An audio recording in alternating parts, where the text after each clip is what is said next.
Good morning, dear ladies and gentlemen. Allow me to welcome you at the plenary session of the second Eurasian Digital Forum. The forum is held by the Ministry of Communication and Information with the assistance of other interested governmental bodies, international organizations, professional and business communities. And now for the second year in a row, it has become an effective dialogue platform for discussing conceptual issues of digital transformation and harmonization of digital markets among experts. This topic is a priority on the agenda of all developed countries and international organizations, and is also included in the international priorities of the socio-economic development of the Republic of Belarus. Thematic accents, focuses of the forum are updated annually in accordance with the current trends. This year, as the main topic of the Eurasian Digital Forum, it is suggested to consider the prospects for creating a single Eurasian digital market, digitalization of multimodal transportation, and effective management of international supply chains. The business program of the forum provides for the following: a plenary session called Prospects for the Creation of a Single Eurasian Digital Market, Drivers and Barriers, as well as the following thematic events: sessions of the Eurasian Economic Commission, projects of the digital agenda of the Eurasian Economic Union, thematic section titled International Transport Corridors and Transcontinental Supply Chains. Upon completion of the first part of the plenary session, the official open ceremony of the 26th International Specialized Exhibition TIBO 2019 will take place. We invite all present here to take part in the solemn ceremony. And now I would like to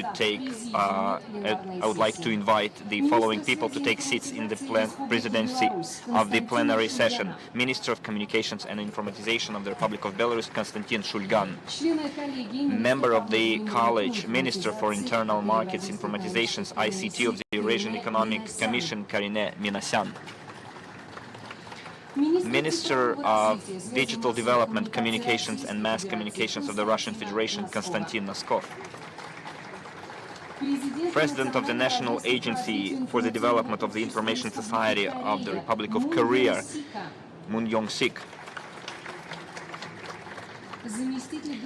Deputy Minister of Transport and Communications of the Republic of Latvia, Uldis Reimanis; Deputy Minister of Transport, Communications and High Technologies of the Republic of Azerbaijan, Elmira Velizadeh; the First Deputy of Minister of Communications and Informatization of Belarus, Dmitry Shedko. Distinguished ladies and gentlemen, I would like to give the floor to the Minister of Communications and Information of Belarus, the Chairman of the Organizational Committee, Shulgan Konstantin Konstantinovich.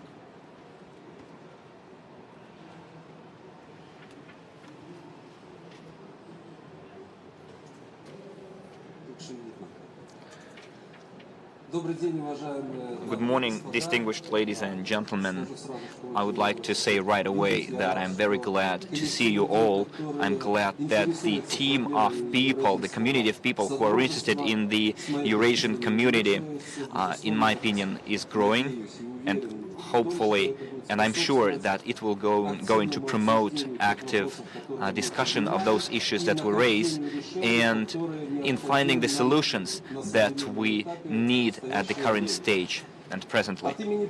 On behalf of the government of the Republic of Belarus, allow me to welcome you in Minsk, too, at the opening of the second Eurasian Digital Forum. In the Republic of Belarus, as in other countries, paramount attention is paid to the problem of digital transformation of the economy, government, administration and social sphere. This topic is a priority on the agenda of all developed countries. And thanks to the constant attention of the head of state, government and governmental authorities to the issues of digital transformation, the Republic of Belarus rightfully took a leading position among the CIS countries to form an active international activities. and harmonizing the digital markets of the countries of economic partners. The successful implementation of the initiative to harmonize the digital markets of the Eastern Partnership countries and the EU, the active cooperation of the Republic of Belarus with the Republic of Korea on the development of the national paperless trade system, as well as China on the implementation of the One Belt, One Way initiative, create the basis for expanding international cooperation in this area for the entire Eurasian region. Within the forum, I suggest that we discuss the current issues of digital transformation and facilitation of trade, ensuring the interoperability of national single one-stop shop window system for international trade, systems and services for supply chain management. We hope that the Eurasian Digital Forum will become an annual effective dialogue platform where business and expert circles, governmental authorities of Eurasian continent, the governing authorities of the international integration unions are able to discuss topical issues of creating and harmonizing a global digital market and jointly develop, which is most important, strategic decisions related to the regional agenda of digital cooperation. And on my personal behalf, I would like to add and to wish all of us successful and fruitful work, which is the reason for those events, in my opinion, because it is not always we find time in our working schedules to meet, to discuss the issues that we face, and in order to make those processes most effective and fruitful, I think this is the advantage of those events that we are holding right now. So I wish all of us fruitful work, pleasant partnership, contacts, business meetings, and have a nice stay and have a nice impression from visiting the exhibition and the city of Minsk. Thank you.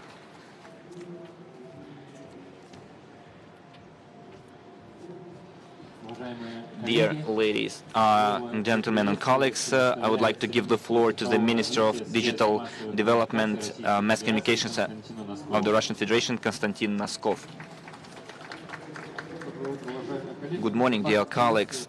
Since it's supposed to be a welcoming speech, allow me to welcome all of you from my seat. And first of all, I would like to start from thanking the Eurasian Economic Commission team, because the colleagues, and Konstantin Konstantinovich will support me here, and other colleagues do not give us a break and always push us towards creating this single Eurasian digital market. So accept my personal gratitude, keep that way, and I guess sometimes we are not active enough in our movement forward, but indeed for us it is an issue of survival, and for the survival of our union. Indeed, we have to make our we need to create a common space or area of trust. We need to lift those digital barriers that we've created between our countries, and we are actively working on that. I'm not sure whether it is within the format of a welcoming speech, but I would like to share a piece of news with you. Quite recently in Russia, we've launched a so-called register of Eurasian software.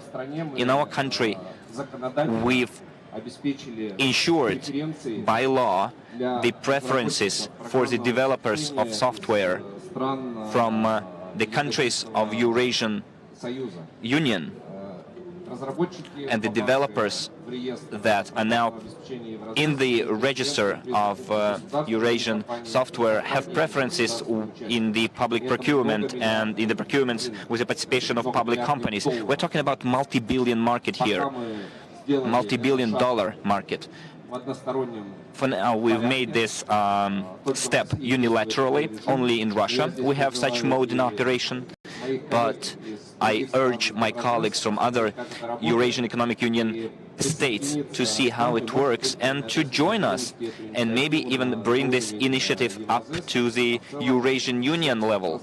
And in overall, I would like to invite all the software developers from our region to submit their applications to the Ministry of Digital Transformation and Communication of the Russian Federation. Indeed, if the country of origin is a country within the Eurasian Economic Union, then the product will make part of the Eurasian Register of Software and will have preferences in the Russian market.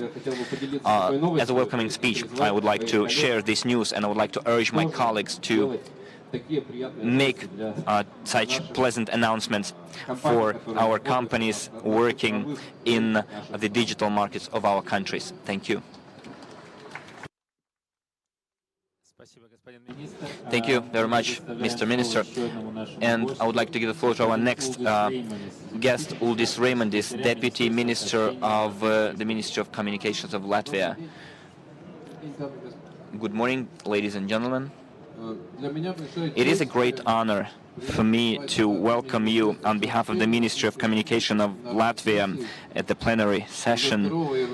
It's the second Eurasian Digital Forum, and the development of technologies in the modern world play a crucial role, and at the same time our habits change, and wishes and needs of people. And of course, I could make a joke here and say that technologies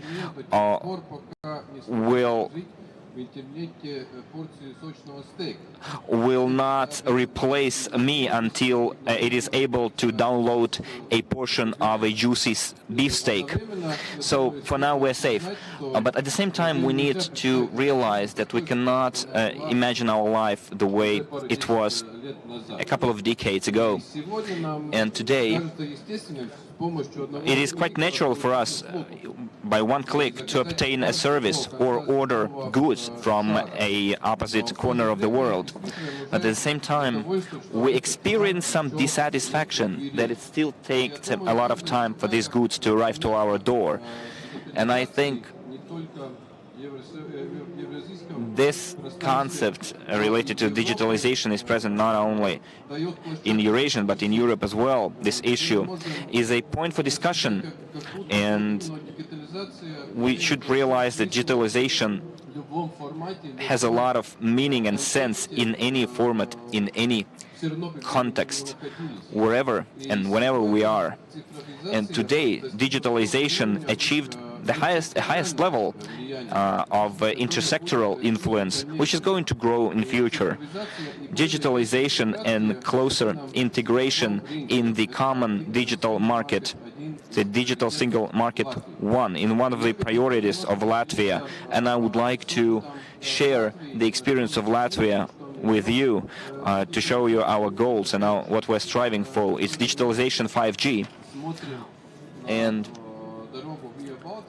we are considering the Via Baltica road. Yesterday I talked about it, which connects big cities, Helsinki and Prague. And Via Baltica road goes through our territory, the territory of Latvia and Lithuania. And the second, TerraBaltic, is the construction of a railroad which connects European cities. This year, we've implemented the SCLOIS system. It is a system which facilitates all our work related to the sea transportation management. When a ship arrives at the port, you do not have to go through 10 or 9 inspectorates, so the inspection is carried out automatically and the inspectorate receives the information automatically, and all the data are entered into a register. I would like to thank the Belarusian side. While being in Belarusian land, we as neighbors have no contradictory opinions, which would be unlike which would contradict our Belarusian neighbors. And I can share our experience on the sidelines of this event to tell you how we do stuff. And I wish you all a pleasant stay and to watch all the beauties of Belarus. And another welcoming speech by Elmir Tafokoglu Velizadeze, the Deputy Minister of Transport, Communications and High Technologies of the Republic of Azerbaijan. I do thank you. Good morning, ladies and gentlemen, dear friends. It's my pleasure to be together with you at the second Eurasian Digital Forum, and I thank for the invitation that today we are visiting this beautiful and hospitable Belarusian land, and we appreciate this. The digital agenda, as you know, is of high relevance today for every country. The countries of the European Union have specific plans for the creation of the common digital market. They move towards this, take the relevant steps and the relevant actions to be performed in our space, in the space of the Eurasian Union, including CIS member states. And I'm pleased to know that some of the countries, including Belarus and Azerbaijan, as part of the Eastern Partnership Program with EU, is progressing towards this as well. And at the same time, at the national level, in every country, we have their specific programs and action plans for the development of digital technologies in our countries. And I'm hopeful and looking forward to our joint cooperation and efforts to be able to reach in the Eurasian Union the platform which will promote and facilitate cooperation between our countries. In Azerbaijan in particular, we pay paramount attention to these challenges, and the digital agenda is of high relevance to us as well. And at the end of 2016, the president of our country signed 12 strategic policies and roadmaps covering all the sectors of our economy, including telecommunications and information technologies. But in all these sectors, there are specific and very particular sections in all these policies and programs. There are specific programs and sub-programs for the facilitation of digital transformation. And after reaching and achieving these goals, we will be able to reach the common goals we face. And in this regard, the tasks and roles played by the specialists and experts in our sector, in IT and telecommunications sector, is of high relevance, since we are the engine of this progress. We create the technology platform for all the sectors of the economy to be able to benefit from the digital technologies. And in this regard, I wish to all of us success and close cooperation between our countries. Thank you.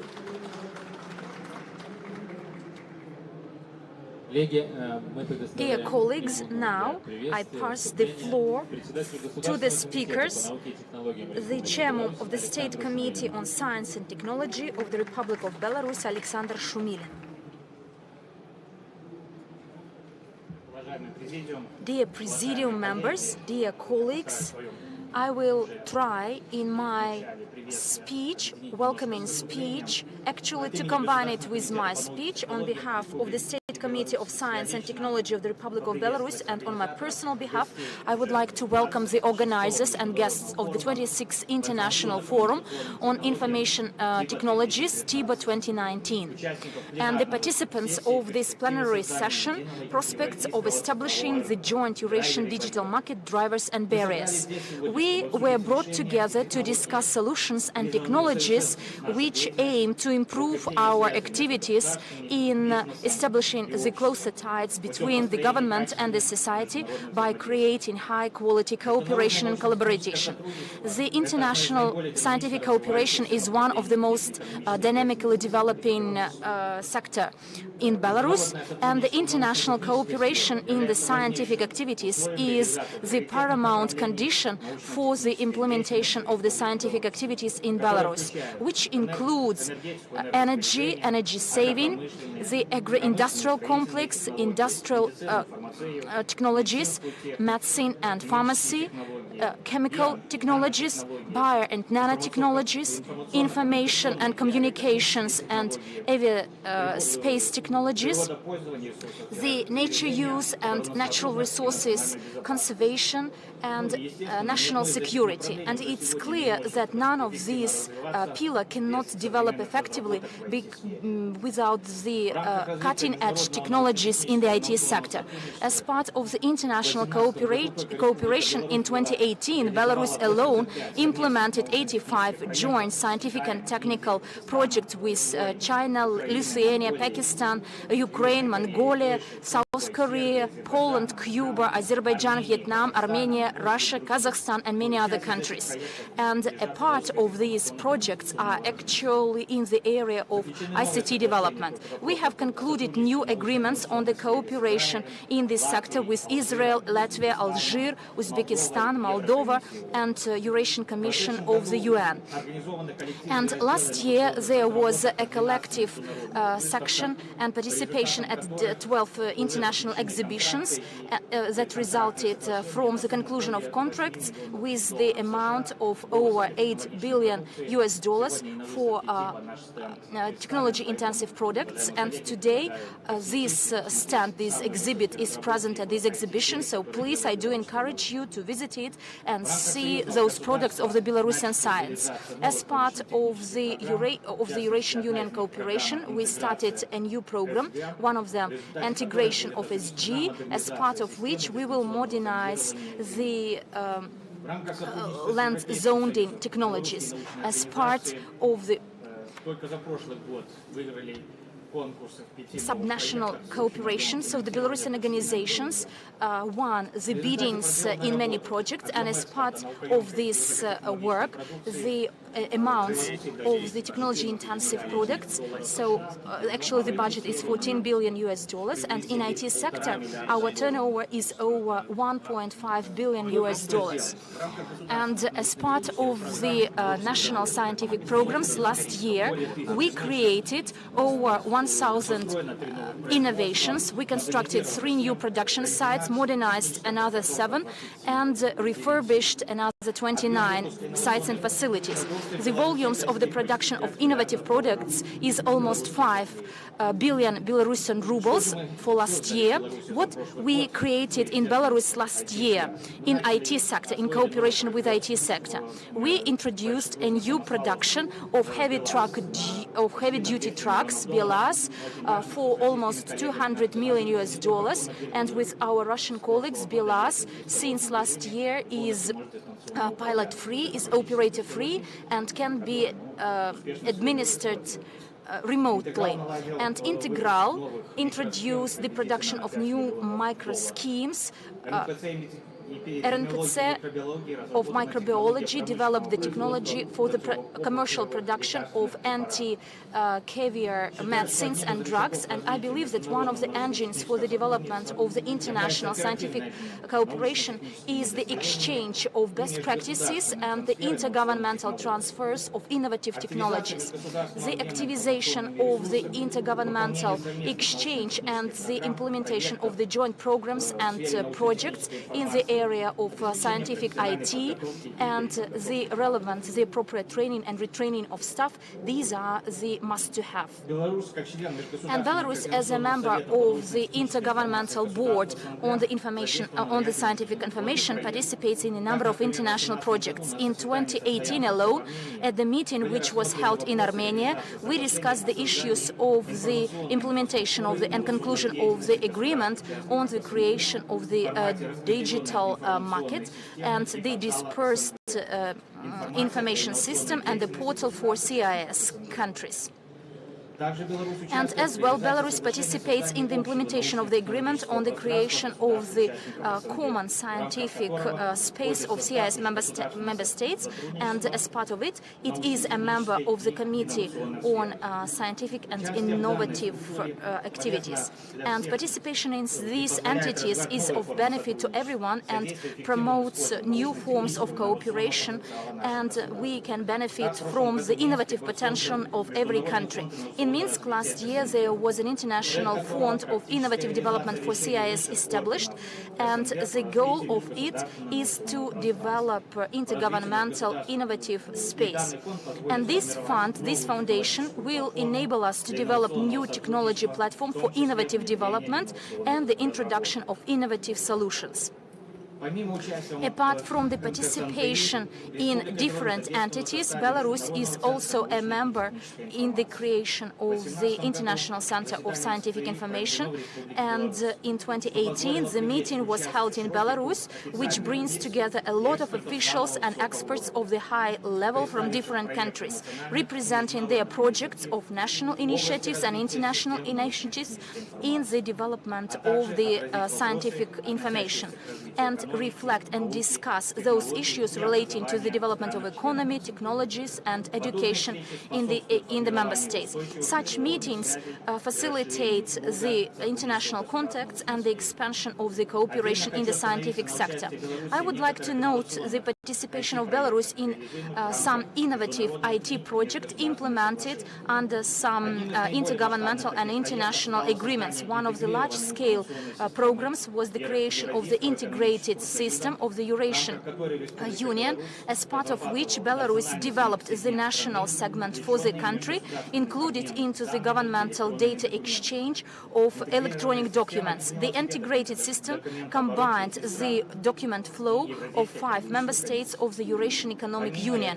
In addition to that, Belarus, when participating in this entity, also developed the work on the creation of the national segment for information infrastructure and government participation in CIS in the format of the disbursed information system and portal of CIS. At present, Belarus explores the format of the participation in new project, Digital Economy for Everyone. This project aims to the creation of the open digital environment, which includes scientific and technical information of different member states. Since Belarus is one of the initiators of the processes of the establishment of the common platform or space of scientific knowledge, this center may be established at the site of Belarus with the subsequent transformation of the national economy to new era. And next year we plan to conclude new international treaties in the area of science and innovations with Czech Republic, Bolivia and many others, which will expand the list of the partners. And by achieving these goals, we will increase the gross volume of the outbound products, but the share of the exports of the technology-intensive products will be increased by another 34%. And we see here that IT sector will act as an integrator and as a facilitator of all these processes combined. I am confident that interesting new solutions and approaches and introduction of cutting-edge solutions in the IT sector and follow-up development of sciences and information and innovative information sector by pursuing and applying the national solutions will become the concrete actions to promote the establishment of new high-quality economy both in Belarus and worldwide. I sincerely wish to all the participants and guests of the International Forum and of this plenary session as well interesting discussions and conversations, specific results to be achieved and establishing new business contacts. Thank you for your attention. Thank you. Dear colleagues, and now I'm passing the floor to the key speaker in the digital agenda of the Eurasian Digital Forum, the member of the Eurasian Economic Commission Board, Minister in charge of Internal Markets, Information Support, ICT, Karine Minasyan.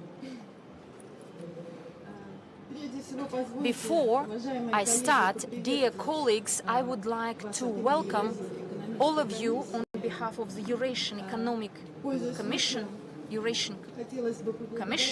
and taking this opportunity, I would like to thank Konstantin Konstantinovich for this excellent organization of large events.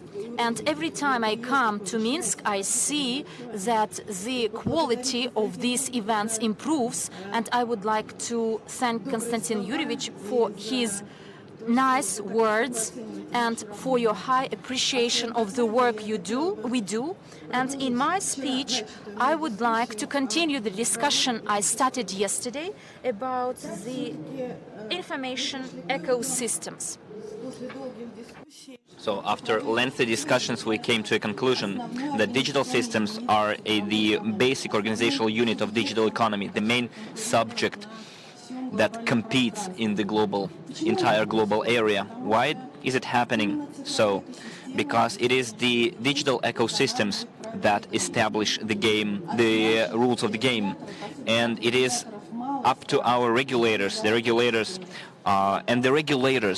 of small countries. They miss those rules, and their algorithms are not clear to us. They form and manage the demand and supply. It is a common thing that we barely utter a word and we already get an offer for a purchase. They transform the model by which added value is formed. Our trade services working in the traditional economy do not even notice why their demand is going down, because that demand goes to the digital ecosystems, and that's where the supply is created as well. Those systems have better understanding of what the consumer needs, and it is in the heart of those systems that the consumer is located. The ecosystems deal with real integration and really lift all the boundaries. Now, such an instrument is being discussed as integrated SIM card. When we've been discussing for several years the data roaming and we're not able to achieve any solution. We have very fast developing economy of services, and the digital ecosystems accumulate data for their improvement, and it is on those data that the result of our production enterprises depends. The enterprises that produce goods and services. Additionally, our consumer more often switches not to consumption of goods, but the consumption of technologies. And the higher the high-tech level of the goods, the more it is attractive for the consumer, and the higher is the price that the consumer is ready to pay. And if we simply take a look at the level of globalization, the global ecosystem now is in ranks first in the global listings. Well, we can say a lot of words about it and to think about it as well. But anyway, that's what we face in our real economies. That's why the president of our countries said in the digital agenda that we need to build our own Eurasian digital ecosystem in order for us to be able in the long run to ensure the competitiveness of our countries. We're moving towards ecosystems through implementing joint projects. We're at the beginning of our road. We haven't yet developed the regulatory framework for it. We will make mistakes on that path, but we're sure that we need to together implement projects which would allow us to preserve national sovereignty and independence. We're sure that we need to implement those projects through digital sandboxes, meaning that we should not first create the regulatory framework and then implement the projects, but we need to test the technologies, test the business models, and then based on them we need to create the fundamental laws and legislative framework. Standardization, another topical issue, use of single standards in our space area. Of course, taking into account international standards. By accepting international standards, we should see how free they are from technologies, how they are technologically neutral, how the use of those standards can create additional financial burden on our market players. Of course, we need to create joint resources, joint classifiers, joint requirements, joint channels of cooperation, and facilitate business in our region. And for that, we need harmonize laws. And that's what we're doing. That's what we are carrying out. And Konstantin Yurievich gave us good news that there are no barriers for business in Eurasian Union countries in order to participate in public procurements for software developed in our countries. And we need to harmonize our laws in order not to create new barriers. There is a lot of discussion for the traceability and marking of goods in different countries. All those projects are high-tech projects, and they need to create additional advantages for our business and not to create barriers. Naturally, it is our first steps on the platform of this splendid event. We're going to discuss the first projects, the projects of digital transportation corridors of the Eurasian Union. It is a project for creating Eurasian network of industrial cooperation. We're going to present you the initiative in the area of employment.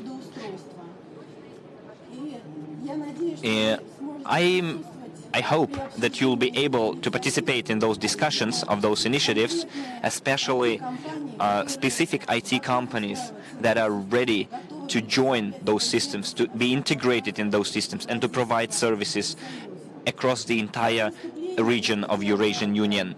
In my speech, I would like to conclude my speech by quoting great Einstein. Yesterday, one of his quotes was already given, and I would like to remind you of the words of the great innovator. You cannot solve a problem at the same level that it has appeared. You need to raise above the problem and go to the next level.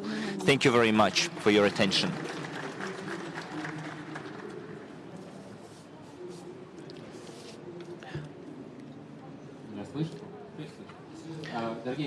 Dear colleagues, dear friends, we have a very tight schedule today for our plenary session. Therefore, if possible, please ask your questions during thematical events. But if you have a really burning desire to ask your question, well, we can give you some time for questions and answers. Do you have any burning, urgent questions that you need your answer right now? If not, then we move on. Karin Minasyan put it right, that for us, governmental authorities, it is very important to participate, to ensure that active participation of software developers, of those who have already experience in solving different tasks. And the next report will be given by one of the major partners of our forum, of our exhibition. It is Logan Gao, the Vice President for Eurasia region of Marketing and Solution Sales, Huawei.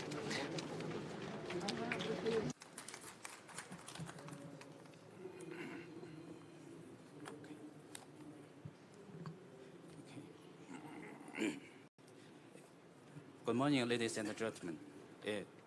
It's great honor to meet you in Minsk. Thank you for attending the Eurasian Digital Forum. And I will share Huawei's point with you. We believe that digitalization is entering a new stage. The ICT digital industry is entering a new industry stage. The biggest future is this circle is the ICT digital technologies. And the digital infrastructure will be widely used by various industries. Digital technology transforms from a previous support system to a production system and a decision system. All of you have the experience to the convenience brought by digitalization to our lives. Take the banking industry as an example. In the past, we went to the bank to handle the business, which took 1 to 2 hours each time. But now we can use the bank app on the mobile phone. Can be used to perform operations such as transfer, charge, and payment, which greatly save time and improve efficiency. We have observed that the transformation and the innovation of the most business models can't separate with the ICT digital technologies. The whole world is becoming more and more rapidly and more fully connected to digital connection. In the future, digital technology innovation represented by 5G, IoT, cloud computing, and artificial intelligence will bring further property to our industry and drive the future growth, the digital economy and the physical economy. We predict that in the next 2 to 3 decades, the human society will evolve into an intelligent society characterized by the all things sensing, all things connected, and all things intelligent. By 2025, the total volume of the digital economy will reach $23 trillion. As we all know, Maslow has the hierarchy of human needs. In my opinion, in a country, its digital transformation needs to be divided into 4 levels from low to high. The first layer is the foundation to deploying the ICT infrastructure and building a digital economy. The second layer is the security, including the security of the physical world and the network world. This is the guarantee of the development. The third layer is to support digitalization in various industries. The highest level is implement the unified management from city to country to have a digital brand. We found that when the requirements go to higher, the more cross department and cross industry collaboration are required. Each country develop different industry based on their respective advantage. For example, tourism, architecture, manufacturing, and every industry required lots of the cooperation, including the software service providers, cloud service providers, and enterprise with professional skills. The country's digital brand is the more complex. It needs to integrate information from multiple government departments and integrate information from multiple industries. In brief, the ecosystem is the more important for current digital transformation. There are two different ecosystems in Hawaii and Costa Rica.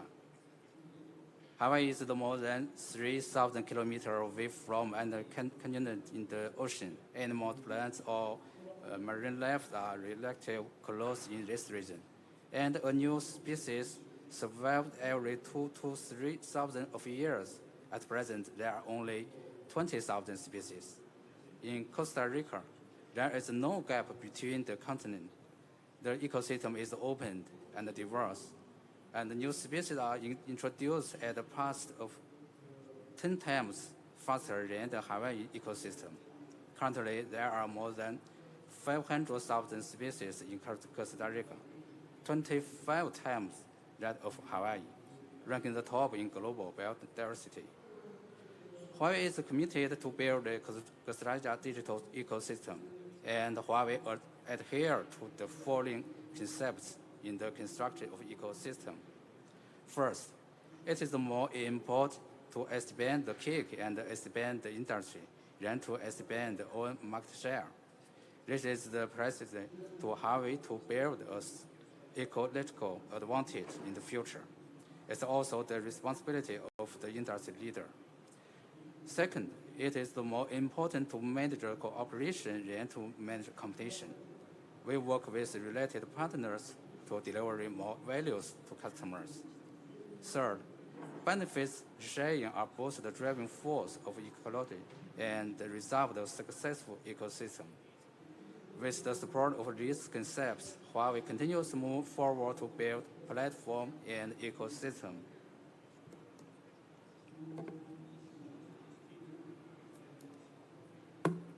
Let's have a look at case of smart city in Yingtan City, Jiangxi Province in China.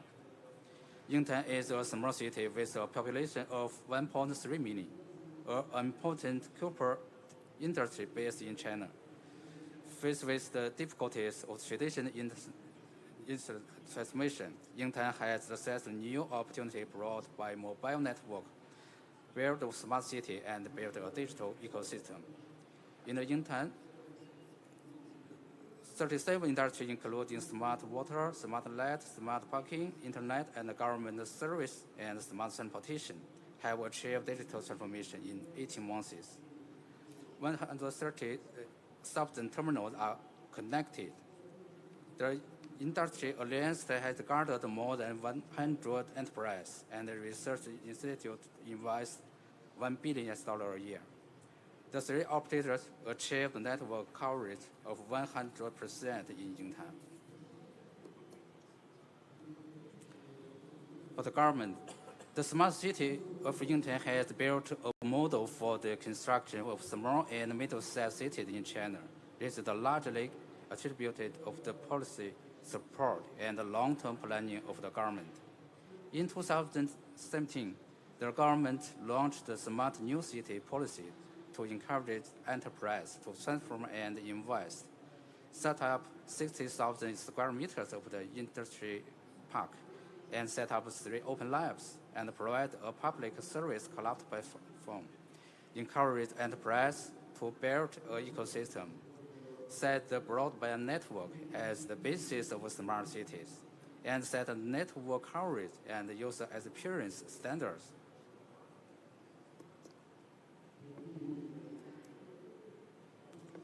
For the telco, the following under the telcos, all the operators signed the cooperation agreement with the municipal government, participate in the construction of the smart new city, and formulate the network construction standards, actively implement network deployment to realize the 100% 4G network coverage in Yingtan City, and seek industry cooperation to expand the market.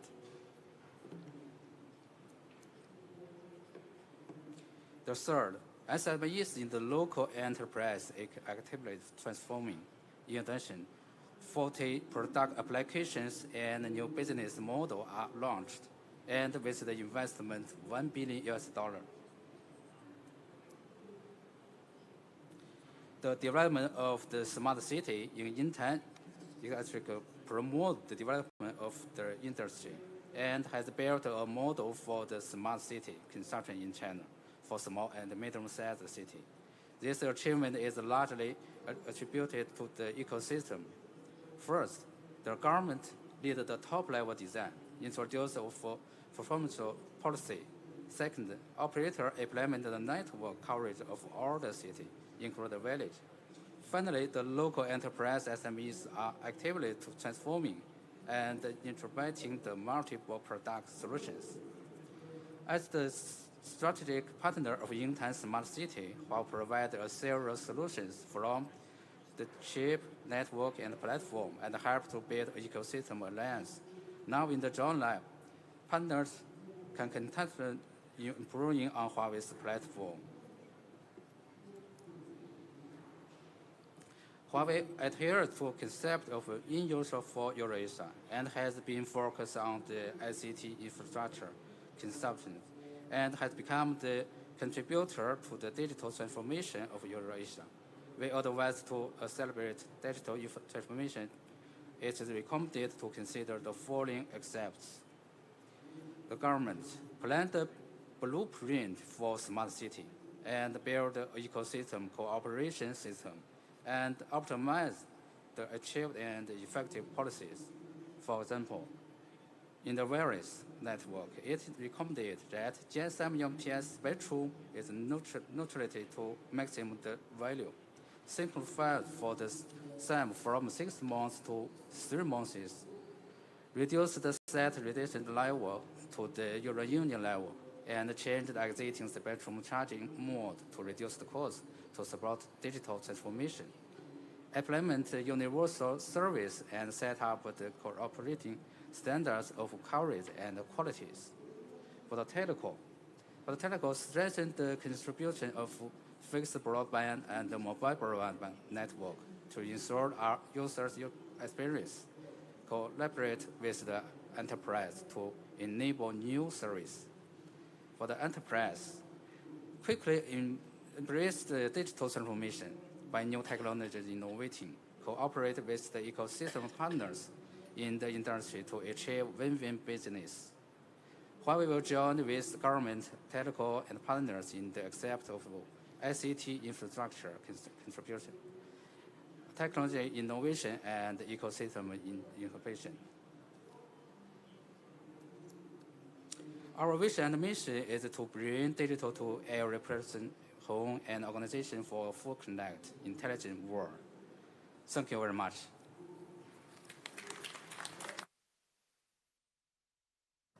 Thank you very much, Mr. Gao. Уважаемые господа, если Ladies and gentlemen, should you have any questions? If no, then we can proceed. It's true that one of the priorities of the contemporary integration in the digital sector is the digital transport corridors and transformations in the transport logistics center. And I'm pleased to pass the floor to the first Deputy Minister of Transport and Communications of the Republic of Belarus, Natalia Alexandrovich.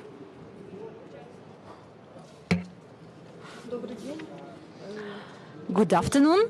First of all, I would like, on behalf of the Ministry of Transport and Alexei Lyakhovich, for the replacement, since he was replaced as he was due to speak before you, the strategy of the digital transformation of the transport industry of Belarus and integration with the transport systems of the EU and Eurasian Economic Union. The main goal of the transport system of Belarus is to meet the needs of the economy and population in high quality and safe transportations. And the introduction of digital technologies is a very effective method to improve the transport complex of Belarus, improve the quality of the services, and optimize and streamline the business processes, and improve the business potential of Belarus, and facilitate its integration into worldwide transport system. The digital transformation in the transport complex is implemented through the mid-term programs and policies of the country. First of all, this includes the program Digital Transformation as a sub-program of the National Program for Digital Transformation until 2020. And we believe that this sub-program will aim to improve the quality of the transport services and make the transportation safer and improve the logistics, the improvement of the system of information exchange and document recording in view of the international standards and regulations. This sub-program includes 3 activities to be held by Ministry of Transport with the relevant sources of funding. It includes the establishment of the Center for the Management of Traffic as part of the sub-program on the transit corridor improvement, and the establishment of the Center of Information for the flight passengers, and the development of the Information Center of Monitoring based on the information technologies of identification of document flows. The state program for the development of the transport complex of Belarus for this 5-year period for 2016-2020 includes and provides for the development of information technologies by the improvement of the resource management system, the forecasting of the traffic, planning of the load transportation, improvement of the e-documentation flow, introduction of the modern dispatch centers for buses and coaches with the use of the digital navigation, introduction of the safety methods in river and maritime transportation flows of Belarus, and the system of internet registration for regular flights, and the introduction of the cutting-edge technologies, including the system for the processing of the baggage and the flight traffic management. The state program on the development of the road care includes the creation of the smart transportation system, which includes the subsystems for the monitoring of traffic, with the ongoing system and model, online model, and real-time model, which monitors real-time the changes in the traffic in all the checkpoints and roads, the introduction of the situation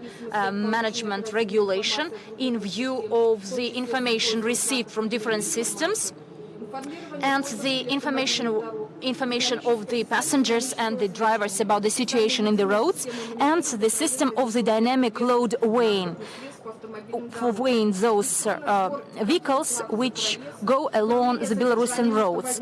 The unit for the establishment of the unit for maintaining the safety of the roads, with the receipt of the information about the weather forecasts and video monitoring, with the receipt of the real-time information and submission of this information to the owners of the roads, to the subcontractors about the status of the roads, to the state traffic police and other authorities, and information about the accidents that happen and in those places of concentration of different crashes and accidents.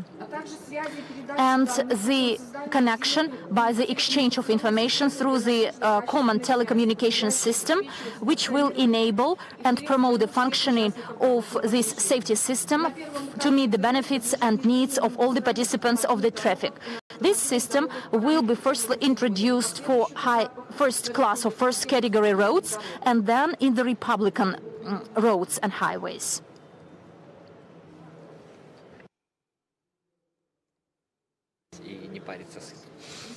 The Republican program for the development of logistics system and transport potential of Belarus, for the development of the digital economy in this sector. It provides for the unification of the documents which are required for the logistics, the development of the logistics activities by the active use of innovative technologies in the automatization management, the international cooperation in the area of logistics with regard to the information exchange and exchange of best practices, and the scientific and educational cooperation, the development of the infrastructure and ICT technologies in the logistics sector. The set of the activities of this program provides for the pursuance of a number of goals and targets in this sector, expand the use of the e-document flow, establish the national intelligence system for the monitoring of the traffic on the basis of the information technologies, the technology of automatic identification and accompanying documents, introduce the information resource for the automatization in the logistics processes, and develop and introduce new technologies, new IT solutions, which will speed up the flow of cargoes between China and Europe through Belarus, and implement another actions which will make all these procedures and processes compliant with the IFRIGHT standards. Smart tachographers, in accordance with the regulations of the EU, since the 15th of June this year, all the vehicles manufactured in EU for international transportation shall be equipped with smart tachographs. And at present, a number of experts is considering the way to introduce this equipment with the use of second-generation smart tachographs. And their peculiarity is that they can register the location of the vehicle by the use of the global navigation satellite system and the digital and remote reading of the information on tachographs. The Russian Federation, Ukraine, has already started to prepare for the introduction of the smart tachographs. In Belarus, the production of these cards is ensured by the Cryptotech Belarusian Unitary Enterprise, and the provision of and the keeping register of these cards will be ensured by the traffic units of the National Traffic Police. The protection of these cards is ensured by the information system of digital tachograph developed by the by the International Business Alliance. I cannot but say a few words about the Belarusian railroads, which is this so-called one of the drivers of the digitalization in the transport system. They collaborate with the counterparties through one-stop window, through the portal of Belarusian railroads. They implement the technology for tracking the cargoes on the way, the electronic sealing, and the system for the onboarding of passengers and the production of the flight tickets through the special terminals, through the internet network, and the automatization and formation of the electronic invoices by the procurers or orderers upon the presentation and submission of their flight documents. I do apologize for this hiccup. To improve the quality of the services provided to the passengers, we develop and improve the accompanying services based on IT solutions and technologies such as payment terminals for the registration of the transportation documents, electronic tablets, the information terminals, and free Wi-Fi in railroad stations and bus stations. To develop the cargo transportation, one of the key areas is the optimization of the commercial work and improving the quality of services provided to the customers. So almost all the documents have been transformed into the digital format inside Belarus. Apart from that, the Belarusian railroads and Russian Federation railroads also shifted to electronic paper format almost all the documents, and this way they abandoned the traditional hard copies of documents. The transportation by the with the use of the electronic CMR between Belarus and Ukraine, which is the first route in the Belarusian railroad. And in the communication with the Latvia and Belarus and Russia, this paperless format has been provided to the railroads of wagons, which do not belong to the carriers. And in 2019, we plan to implement the real-time adjustment of the information about the traffic of the wagons and passenger trains and cargo trains. We also shape the digital model of the Belarusian railroads, optimize the system of management and keeping of information and document keeping.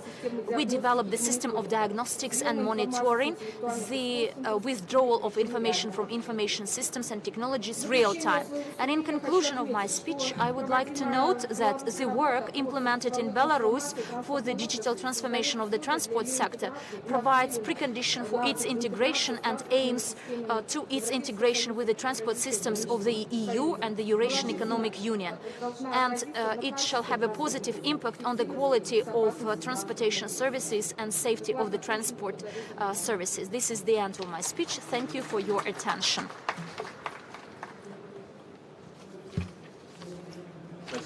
Thank you very much. We are proceeding with our work, and now we would like to pass the floor to a representative of the country, which is one of the engines of digital development in the world, the President of National Information Society Agency of the Republic of Korea, Mr. Moon Yan-sik.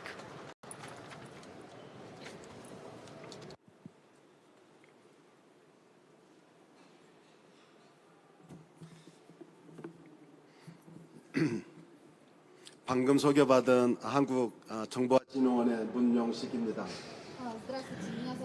Hello, my name is Moon Yan-sik. I'm the president of the National Information Society Agency of the Republic of Korea. 세계 모든 언어를 다 동시 통역해 준다고 해서 제가 특별히 러시아나 영어를 배우지 않았습니다. As they say, thanks to the artificial intelligence, the simultaneous interpretation could be provided later on through the artificial intelligence. Therefore, I didn't study neither English nor Russian. But let's give a clap of applause to the interpreters that will help us today. 제가 서울에서 민스크로 올 때 비엔나를 경유해서 왔는데 모두 16시간이 걸렸습니다. I came from Seoul to Minsk and changed in Vienna, and this flight took me 16 hours. 순차 통역까지 고려하더라도 제가 결코 20분을 넘지 않도록 최대한 빨리 진행을 하겠습니다. But today, I have only 15 minutes in hand for my speech, and in view of the interpretation provided, I will try not to delay and will be within 15-20 minutes, I promise. 전환 시대에 대한민국이 해야 할 세 가지 아젠다, 국가적인 아젠다에 대해서 설명드리고자 합니다. Today, I will speak about 3 agendas which are faced by Korea in the era of the digital transformation. 먼저 한국의 상황을 말씀드리고 그 다음에 세 가지 아젠다를 간단히 설명드린 다음에 마지막으로 한국의 미래 비전에 대해서 설명드리겠습니다. First of all, I will tell you about the current status quo in Korea, then I will shift to 3 agendas of my country, and then I will tell you about the future of our country. 지난 30년 동안 대한민국의 ICT 발전의 역사를 한눈에 보여주는 그래프입니다. This slide shows the 30 years history of the ICT technology development in South Korea. ICT 발전 지수 세계 1위를 차지하고 있습니다. Korea, over a number of years, ranks the first or the second in terms of the index of information technology development. 데이터 개방에서도 1위를 연속 2회했습니다. In addition, Korea always ranks the first in terms of the status to the access and openness of governmental data. 정부 평가에 있어서 3회 연속 1위를 하다가 최근 조금 부진해서 3위를 왔다 갔다 하고 있습니다. And apart from this, in accordance with the development of the e-governance development in Belarus, for 3 years it was the first, but now it is in top 3. 전자정부를 구축하는 그 사업에 저희 NIA가 뒷받침했습니다. And our agency, on a continuous basis, supports and works with the government to develop this area. 디지털 대전환에 있어서의 키워드 그리고 저희 NIA의 역할은 DNA 플러스 한마디로 설명드릴 수 있습니다. The main operations of our agency can be characterized in this abbreviation DNA+. 네트워크 그리고 AI 마지막에 플러스는 급속한 정보화의 진행으로 인한 부작용을 예방하자는 것입니다.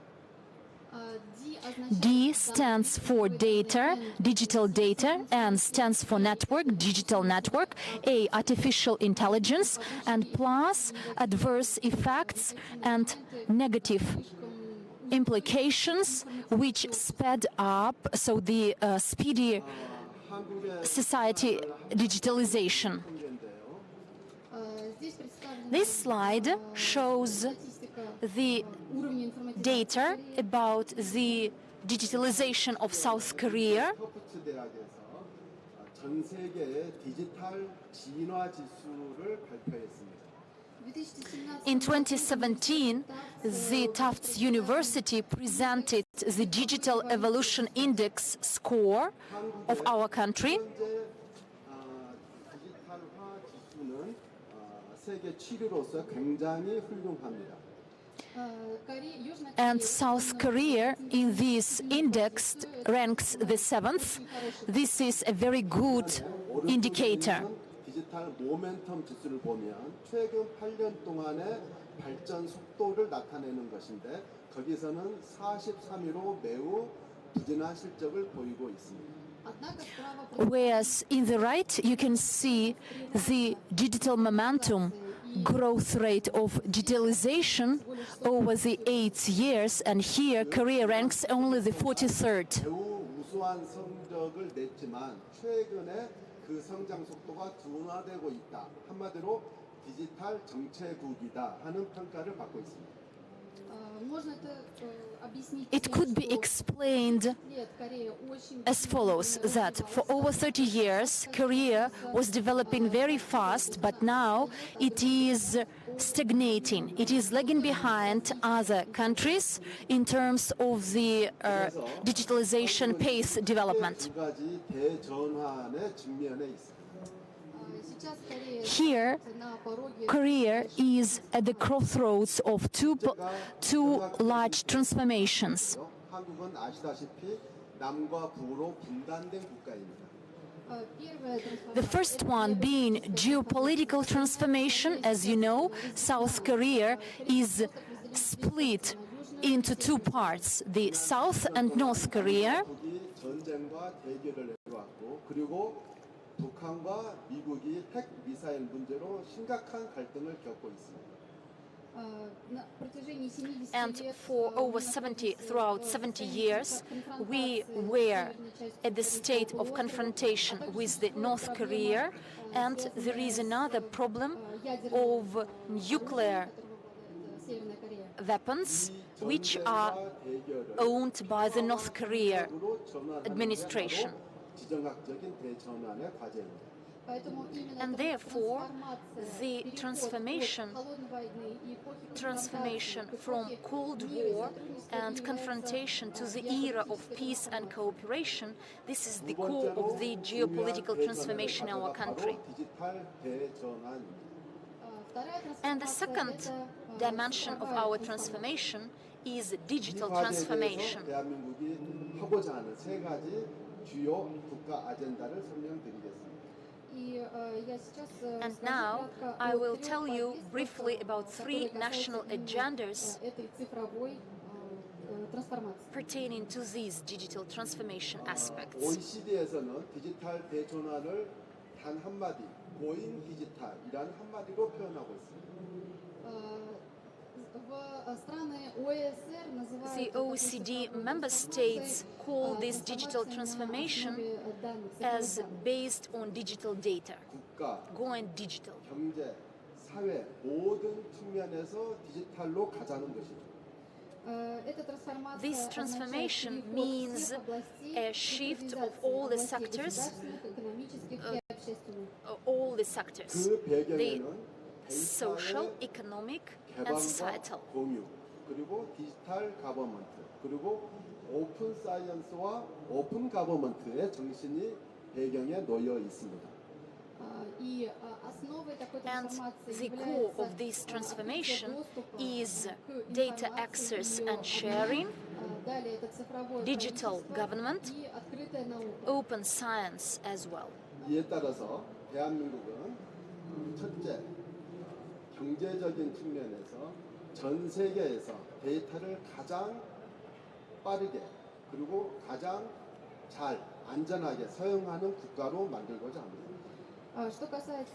In terms of the economic pillar, South Korea intends to become a country which is best of all able to work and use digital data in a faster pace and in the safest way.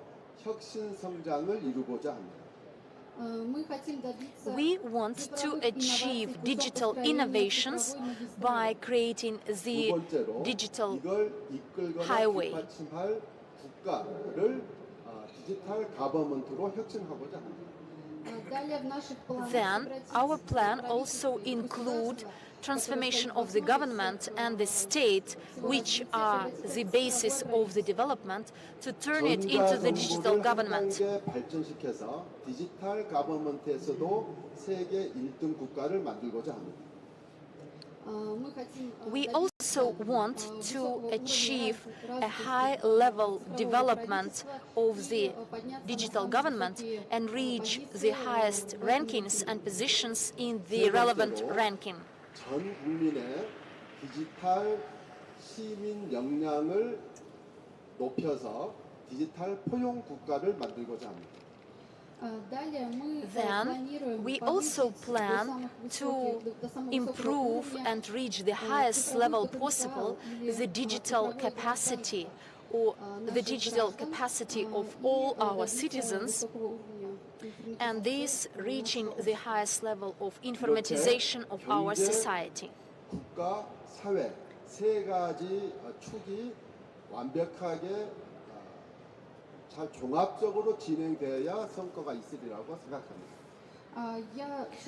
I believe that these three pillars should develop through the same pace: government, economy, and the society, and only by these means we can have the highest level of development of the society. The next is digital highway. 대통령께서는 지난 8월에 데이터 경제 활성화 선언을 하셨습니다. In August last year, the president of the country, Moon Jae-in, at the meeting devoted to the development of the digital economy, stated the following. 대한민국을 데이터를 가장 잘 안전하고 잘 사용하는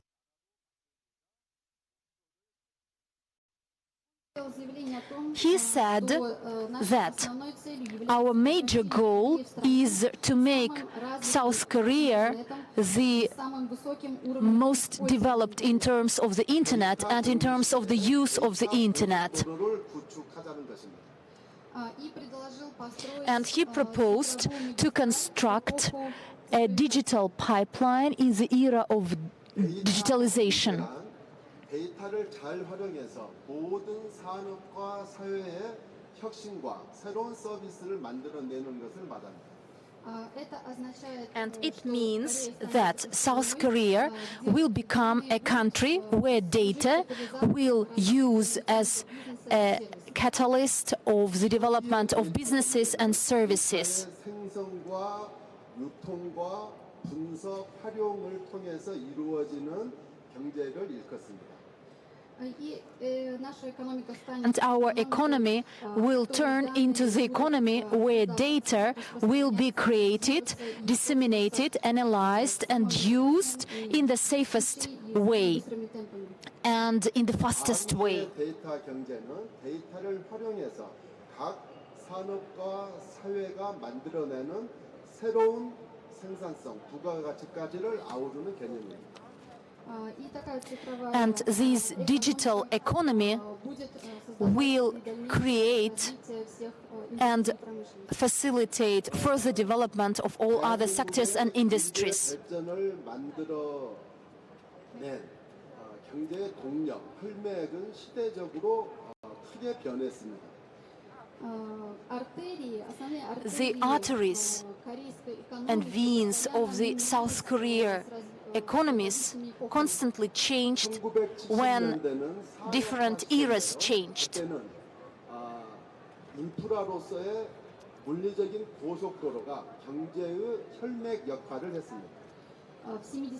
In 1970s, during the industrial era, this pipeline for the economy was the highway Hambu, expressway Hambu.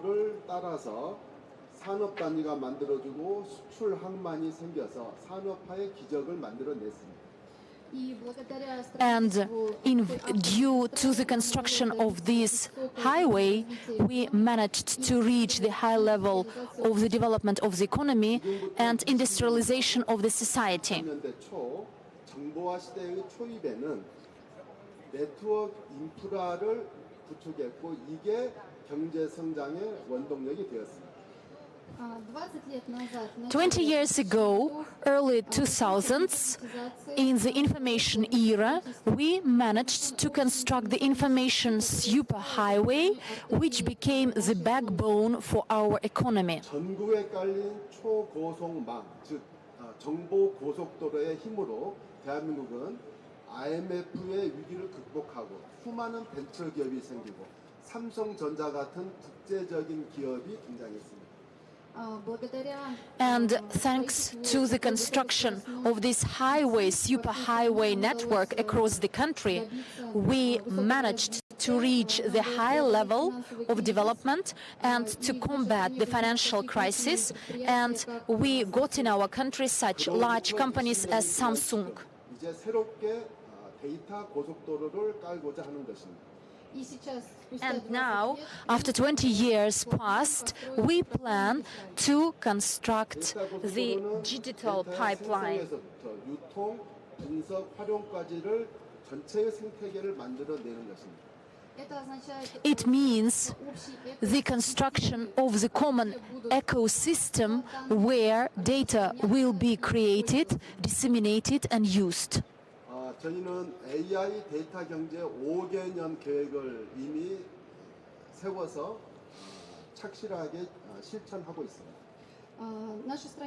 In our country, so far, we have designed the national plan or program for the development of the digital economy and artificial intelligence, and we already started to implement it.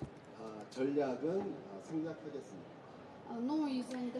But because of the lack of time, unfortunately, I will have to reduce, to skip this part of my presentation. Then I will shift to another agenda, digital governance.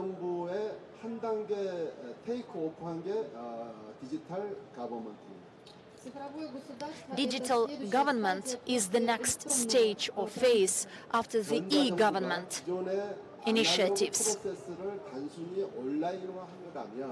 디지털 가버먼트는 그 정부 시스템의 설계에서부터 디지털의 가장 강력한 힘을 설계 그대로 반영한 디지털 퍼스트 시스템이 전 디지털 가버먼트입니다. What does digital government mean?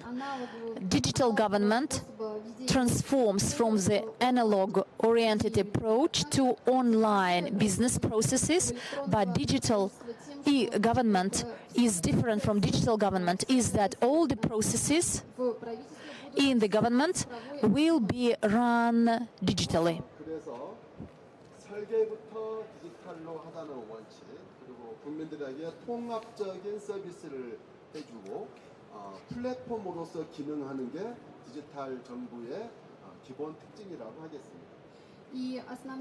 And the main features of this digital government will be provision of integrated services to all the citizens of the country, as well as formation of the government as the establishment of the governmental platform. We will skip, unfortunately, this part as well, which includes and features 5 principles of the digital government.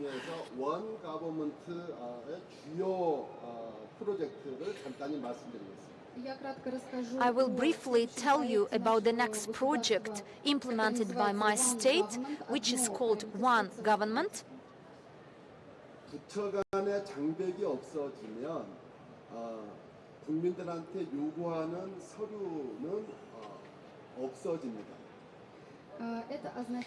This project means a transformation to document-free services and provision of these document-free services. 발급하는 고지서 그리고 수납하는 창구를 하나로 단일화하려고 합니다. And it also provides for the integration and digitalization in submission of bills to the citizens and payment of these bills by the citizens. 개인 비서가 되어 선제적인 서비스를 해주는 프로젝트를 하려고 합니다. We intend to turn our government into the so-called digital secretary for our citizens. It will act as the digital secretary. 디지털 시티즌십, 디지털 시민 역량에 대해서 말씀드리겠습니다. Then let's talk about the third agenda. This is the digital capacity of the citizens. 혁신적 포용 국가라는 비전을 가지고 있는데 디지털 디바이드 시대에 디지털 포용을 실현하려고 합니다.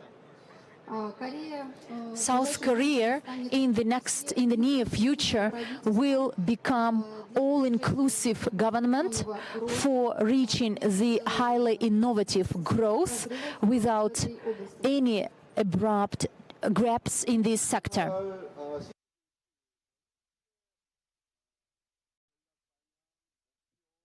추진 방법이 정의되어 있으나 구체적인 내용은 생략하겠습니다.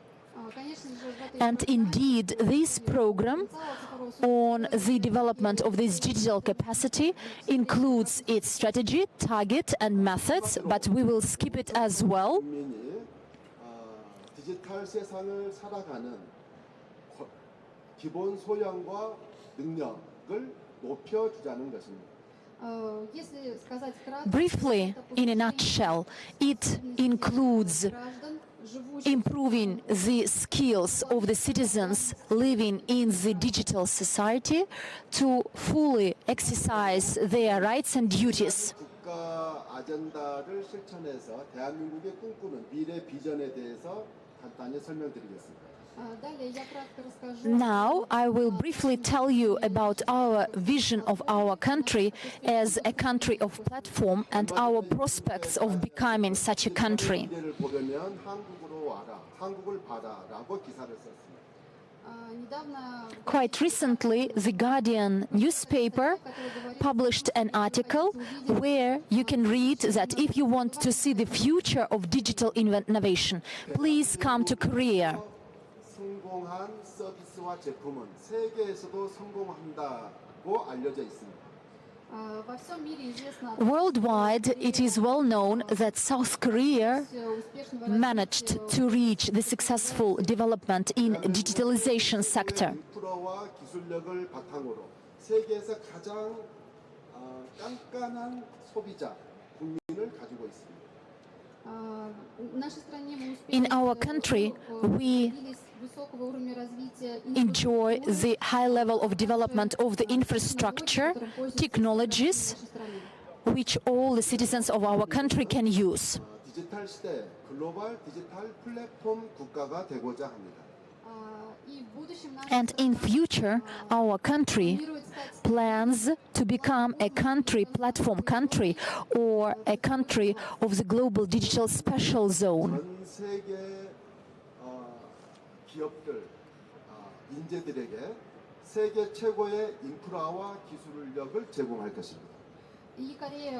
And South Korea plans to mobilize global talents, businesses, investors and researchers and offer to all of them all the services they need to develop innovations. 세계의 인재와 기술과 기업과 투자를 불러 모으는 정책을 펴고자 합니다. And in the future, we plan to carry out different programs to achieve these goals. 서비스를 생산하는 테스트 베드가 되어 세계로 뻗어가는 플랫폼으로 역할하고자 합니다. South Korea intends to become a country as a testing model, for the global innovations to continue to develop. 시대를 같이 헤쳐가십시다. Let's together, in cooperation with South Korea, start developing global digital innovations. Thank you for your attention.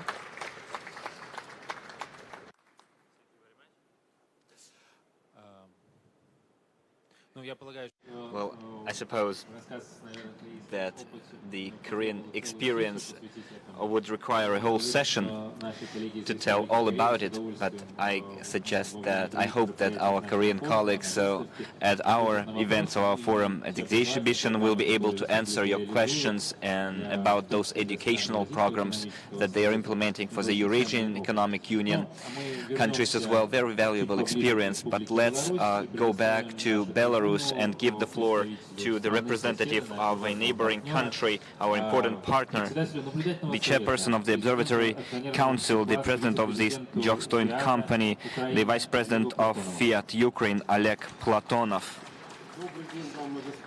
Good afternoon, ladies and gentlemen. I'm not going to deliver a presentation per se. The agenda topic is the tools of governmental administration, regulation, the multimodality issues of digital economy. I'm representing a private company in Odessa, and I would like to share the experience that Ukraine has. Ukraine is active in the Trade Facilitation and Logistics Facilitation Center in the business electronic transactions of UN, and the main issues dealt by the center is to provide the possibility for open and accessible and open access to the entire community to the possibilities offered by digital economy. I'm thankful to Karina Minasyan for telling us how Eurasian Commission works on those issues. And as a private company, we are part of Karneshtrans Association, and we are members of the Eurasian Union of Forwarding and Logistics Organizations. It's a communications platform between Eurasian Commission and business of the Union. Ukraine supported the initiative 5 years ago, and now we've actively been observing those processes in that beautiful country, Belarus. This work was supported by the Belarusian Association of Car Forwarding Companies, represented by Nikolai Ivanovich, who was the first president, and the next meeting of that organization is going to be held on the 23rd in Moscow, and there will be a round table dedicated to the digital economy issues. And as for the tools themselves, our task is to create good conditions, starting from the production to the end consumer, using the possibilities offered by trade and logistics solutions, and the UN facilitates this area by producing recommendations, starting from the recommendation number 1. It's a forms and document samples, and one of the main issues on the agenda globally is to create national authorities for facilitating trade. Ukraine has such an authority, an international council for supporting trade. It consists of 4 groups.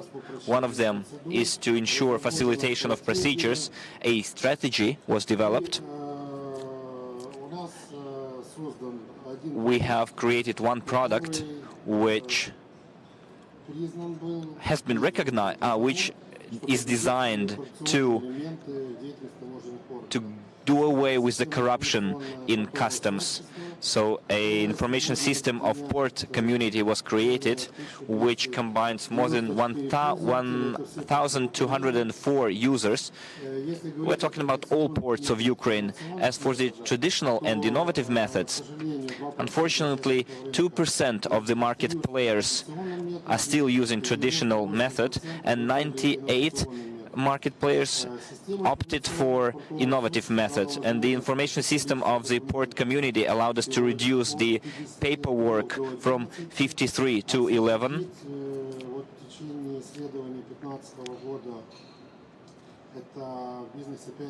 And 5 billion hryvnias were freed, were saved, and the paper law and the cargo flow was reduced. The intensity was reduced by 15%. The system united all governmental authorities and created modules, such as the coordination modules, in order to prevent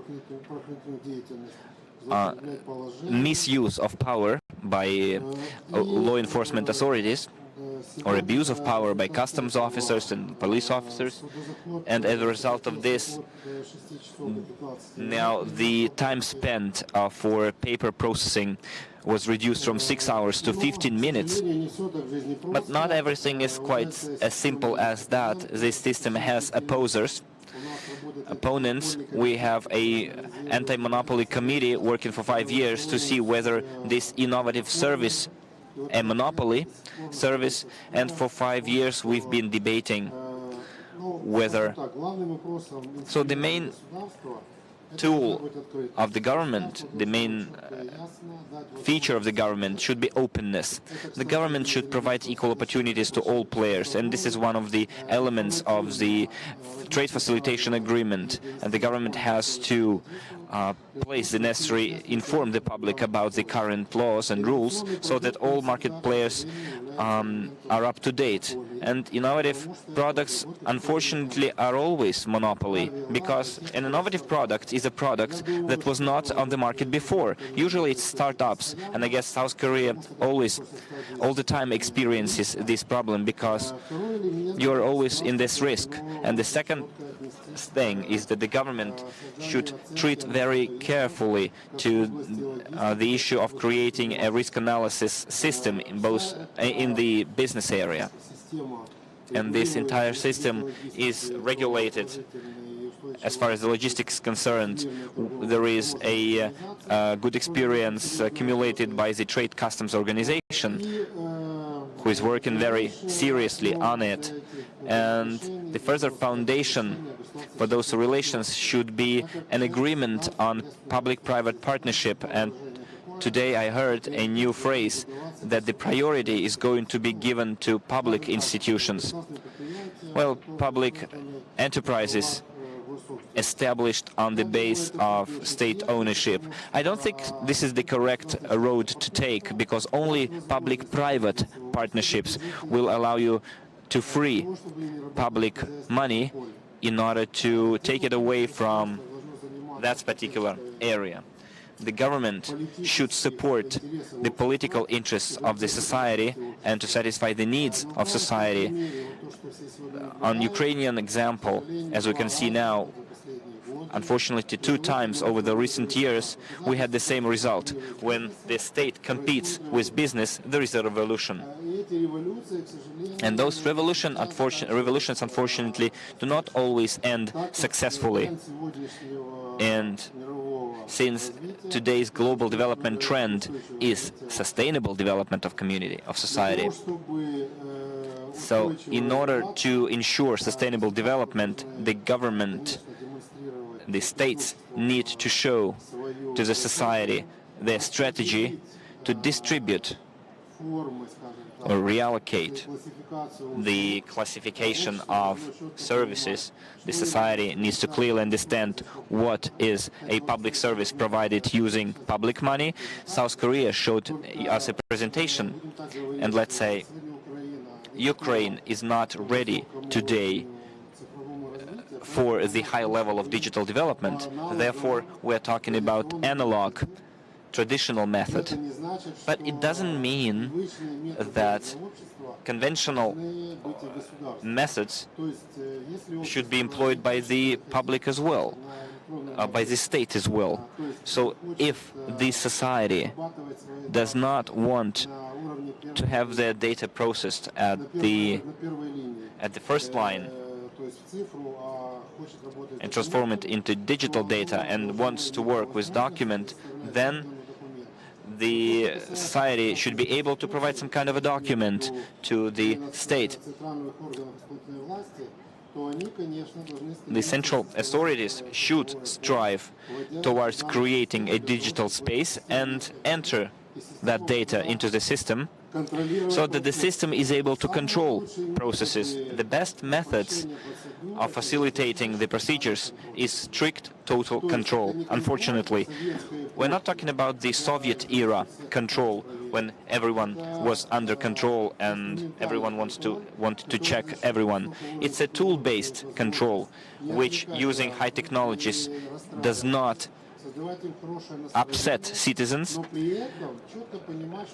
raise their mood, but at the same time everyone understands that what's happening. We're talking about smuggling, corruption, money laundering, human trafficking. So the whole thing should be soft and convenient. Those who do not break the law, they go barrier-free across all transboundary procedures. Those who represent risk shall be analyzed and shall be checked. And then it won't cause any irritation among society. Another important issue in governmental tools is the level of coordination and cooperation among governmental authorities and between the government and society. The Ukrainian model, current Ukrainian model, allowed to control such processes through public councils. All executive authorities have public councils elected for 2 years. The public council has the right to recommend to the manager, to the head of the central executive authority, a solution, and if the head of the executive authority ignores without any justification such recommendation, then there is a council of the heads of the public councils that can recommend to replace that particular manager so that he does not hamper the development procedure. And all procedures should be tolerant and inclusive. Well, as for digital economy as such, Ukraine adopted a strategy on April the 1st, although it's a full days. We had a meeting of the Foreign Trade Council where the strategy was analyzed and those elements that have been created were scrutinized. We had a lot of difficulties related to digital infrastructure. We had a problem with the reallocation of quotas on the market.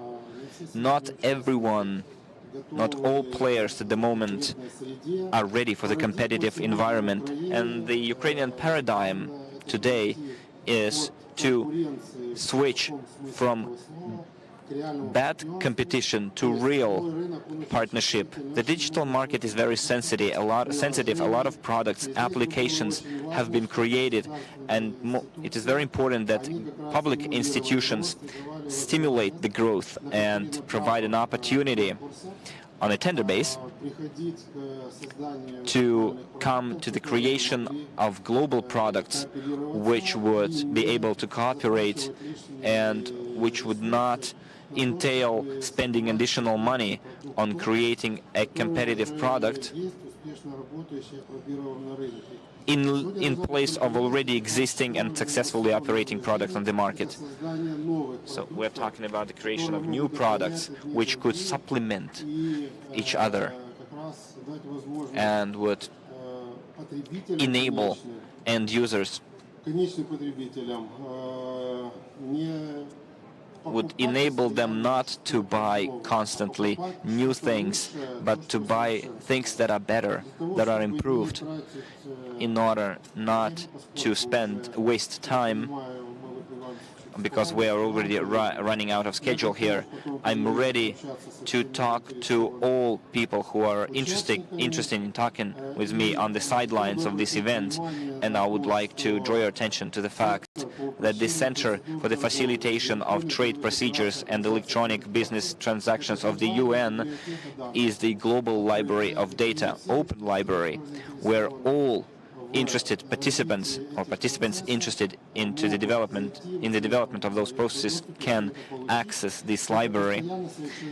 It is a constantly improving organism. As for the Ukrainian project, on the website you can find the portal single window work, and the last item on multimodality. We're talking about a narrow sector here, logistics and transportation. So we should realize that multimodality is not a combination. We're talking about principles and agents. It is a more legal area of activity between the organizer of the shipment and the consumer of the shipment or transportation services. The Association of Forwarders is the regulator. We have special documents. Today we have successful solutions developed by the Association of Railroads, which created a multimodality documents for transporters, and those who are interested in it, you can familiarize it within the Association of the Railroads. You have new advantages for railroad carriers, whereas before railroad carriers were monopolists and were dictating the clients. Now the new regulations provide the cargo owners with options to decide on the carrier, to decide on the checkpoint, enable them to make decisions on their own when the cargo is lost or damaged, and a lot of other innovations. And the Association of Cooperation of Railroads are now working on a digital document. Today Belarus, Lithuania, Ukraine,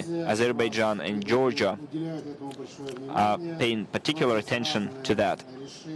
We have different solutions in different areas of cooperation: the Baltic, Black Sea, Guam, TNTM, a number of products which I think within the next few years will find a solution.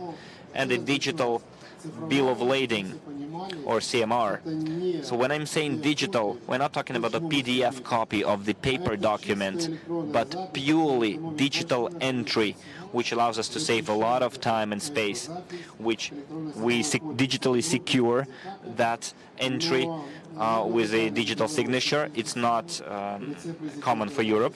So I'm thankful to Belarus and the President, so that Belarus took a system-based approach. We've been meeting for 5 years now. Now we have a format for the development of strategical decisions, assessment and monitoring, and I would like to recommend to you recommendation number 42 of the UN. It's a recommendation for states. Well, businesses can use them as well. It's how monitoring should be carried out, monitoring on all the changes that are implemented by the states. Thank you very much for your attention. Спасибо.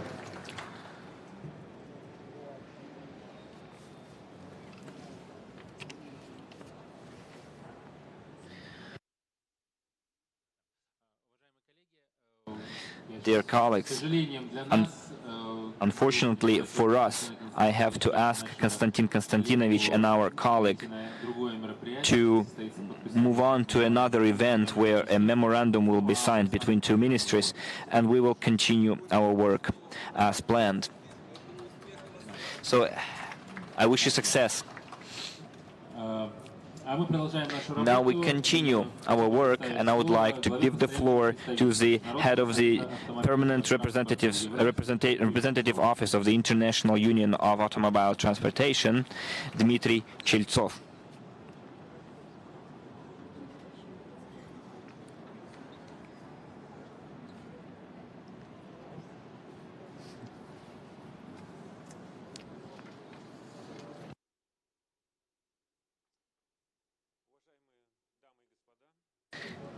Distinguished ladies and gentlemen, colleagues, friends, allow me, on behalf of the International Union of Automobile Transport and the General Secretary of IRU, Umberto Di Preto, to express gratitude to the government of the Republic of Belarus and the organizers for giving me the opportunity to speak. And it is with pleasure that I am going to deliver a few words about the organization and about the events and developments in the era of transformation of different industrial sectors at the second Eurasian Forum. IRU is the International Organization of Automobile Transport and carries its operations in more than 100 countries. Over the 70 years, IRU ensured effective functioning of the single global guaranteed system of transit according to the international convention adopted under the aegis of UN. At the moment, 76 countries ratified the MDP convention. Over the last years, China, India and Pakistan joined the convention. 20 more countries are practically interested in joining the convention. Over 34,000 transportation and logistic operators use the system for quick and reliable movement of cargo through the customs control and through state borders. Together with the Eurasian Commission and the countries of the Eurasian Economic Union, we are moving along the path of creating digital corridors and digital environment.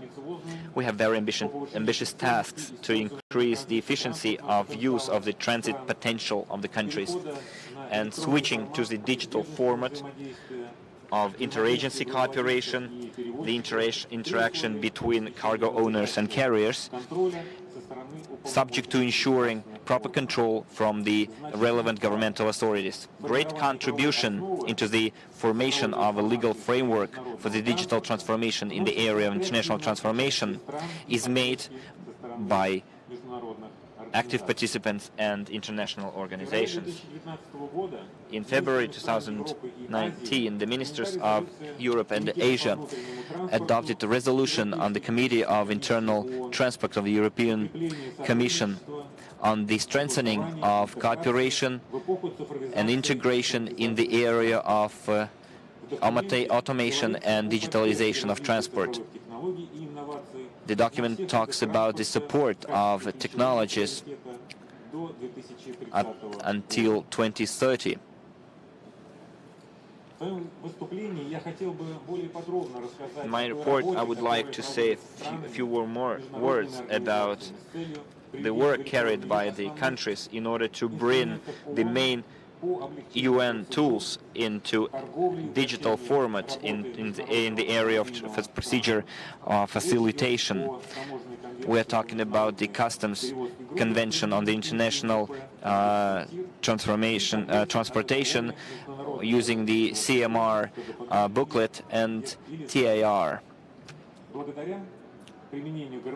Thanks to the use of harmonized procedures provided for by the above-mentioned conventions, you can ensure traceability of the cargo and vehicles from the sender to the receiver, while ensuring the guarantees of payment of all customs duties and levies. In the Economic Commission for Europe is conducting quite active work on the harmonization of documents, and most countries support the fast-track digitalization.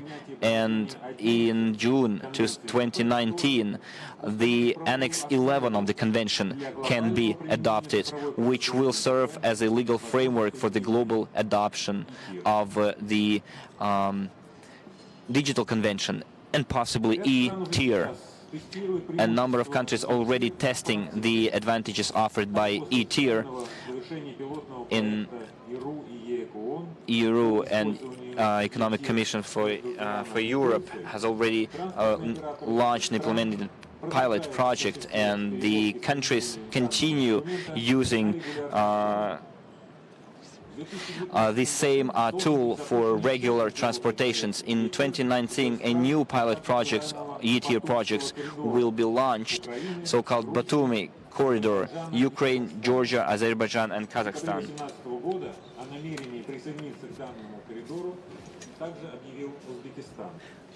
And Uzbekistan expressed its wish to join the corridor.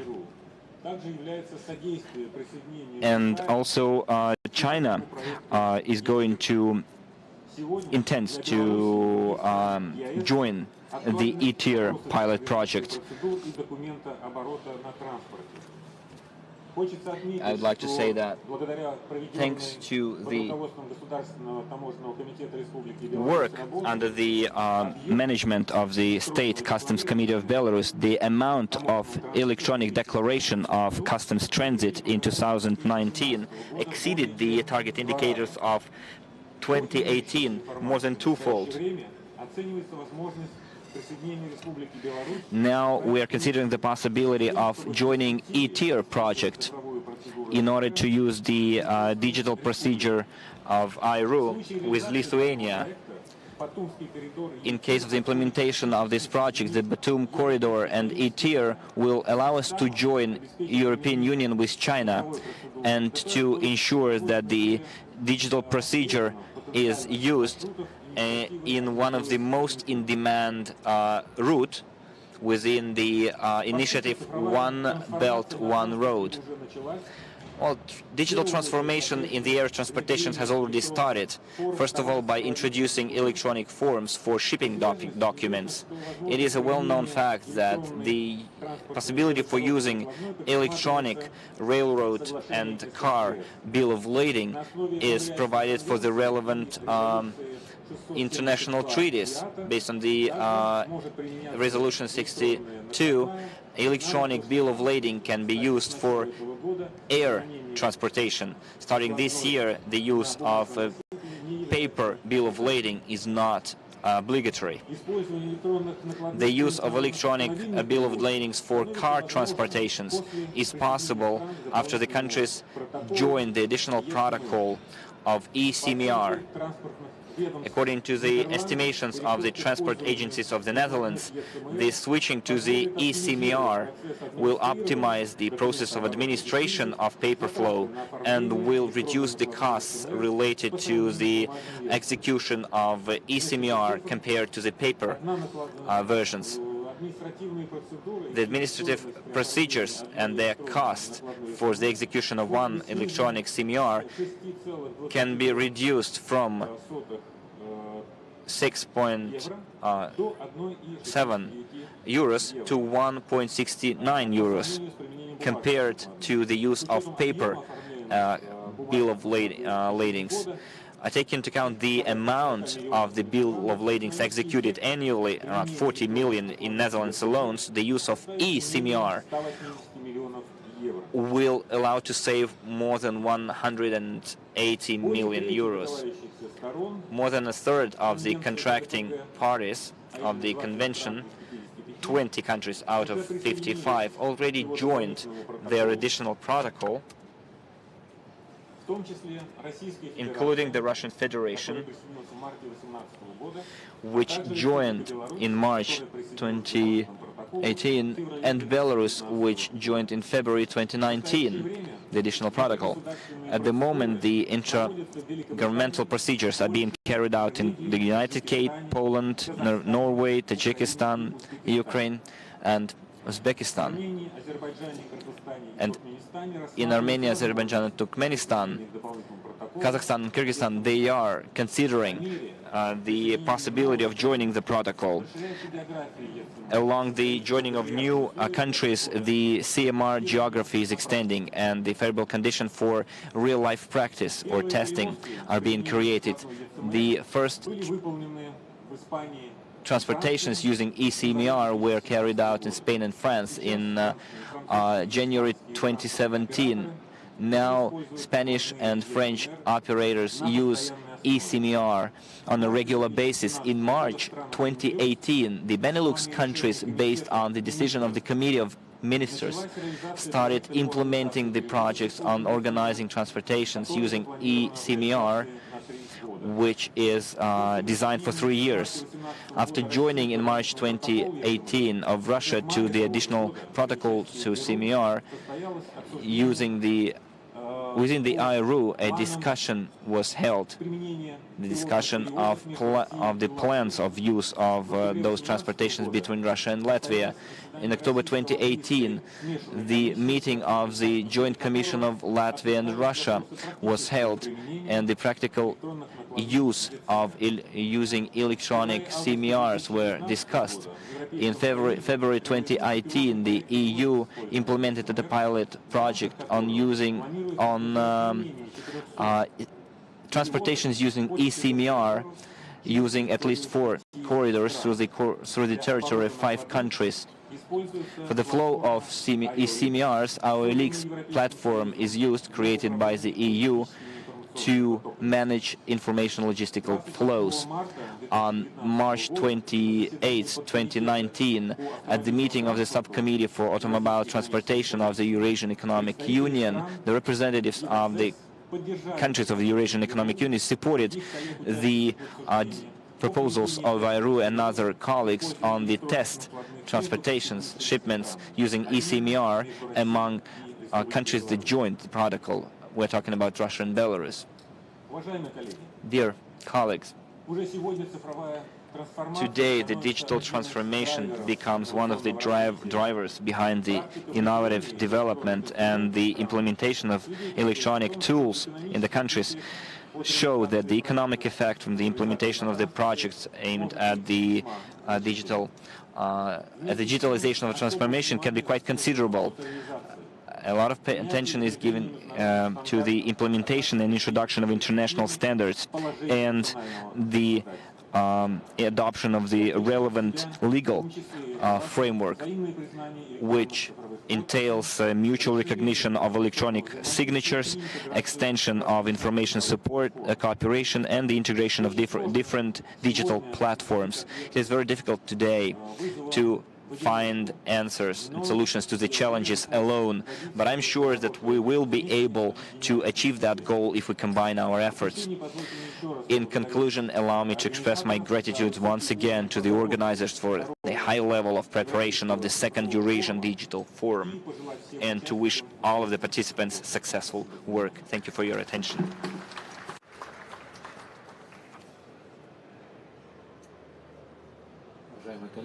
Dear colleagues, I'm passing the floor to the Director General of RTS Tender LLC, Head of the Digital Trading Russian Trading Association, Vladimir Leshenkov.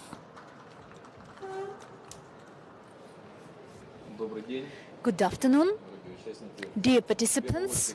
First of all, I would like to thank the organizers for the invitation received, with an opportunity to speak in front of you, share our experience, those solutions which now we jointly have implemented with my colleagues, or maybe establish some other contacts to do the meaningful things together.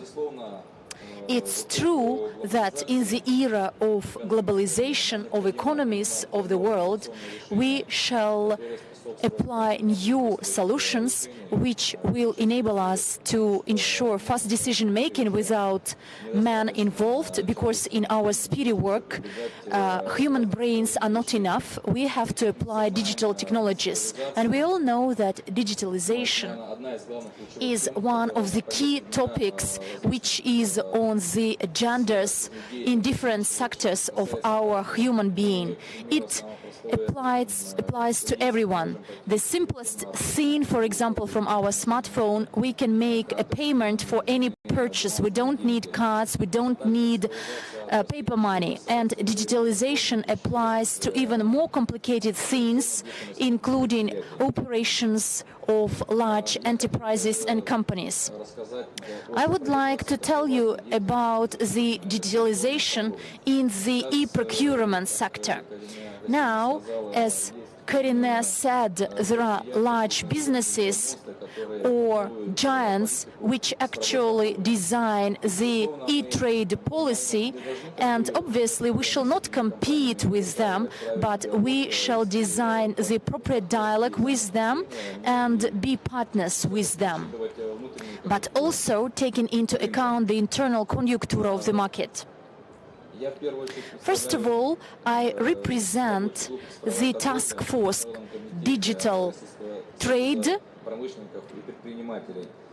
of the Russian Committee of Businessmen and Entrepreneurs, and I am the Director General of the electronic platform RTR Standard LLC. This is an operator used to make public procurements for state-owned companies. We are the largest e-trade platform, and we have what to share with in the area of digitalization.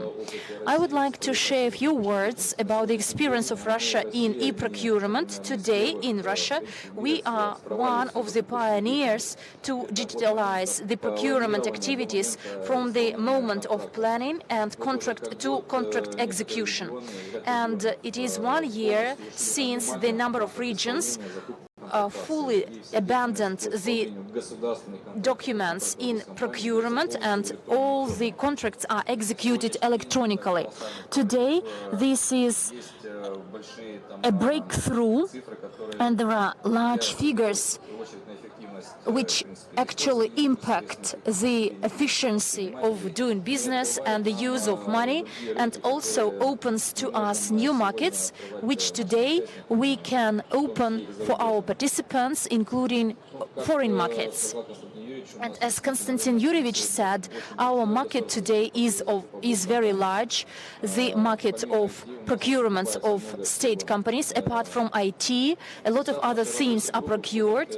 Our task force includes large companies which today actually shape the digital agenda in our country, Russia, including RGD, Rosatom, Rosseti, and other commercial companies, metallurgic plant. And as part of the task force, first of all, we have two questions or two issues to consider. First of all, we explore the experience of digital trade in the world, foreign market and internal market, looking for the cutting-edge and state-of-art solutions implemented by large businesses, large online actors, and try to pilot them in our companies. And the last aspect, the expansion of the access of local entrepreneurs and businesses in terms of the supply of their products to the foreign companies, and access of the foreign businessmen to Russian market.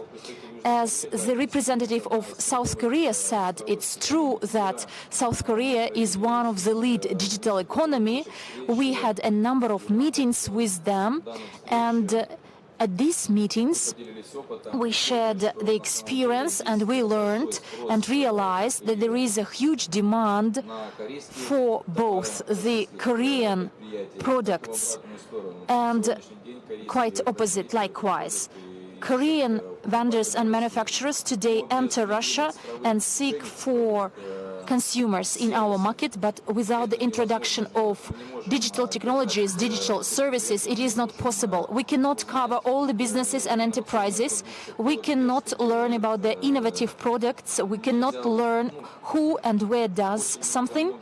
And there are many other alternative solutions involved, and because of our physical capacity, which is limited, we cannot learn about all this. Our task force has been operating for 2 years, and we decided to operate in parallel. And 1 year ago, we signed an agreement with our colleagues, counterparts from Belarus, about the cooperation and development and expansion of access for our businessmen to both the markets of Russia and Belarus. And over 1 year, we discussed how to progress further.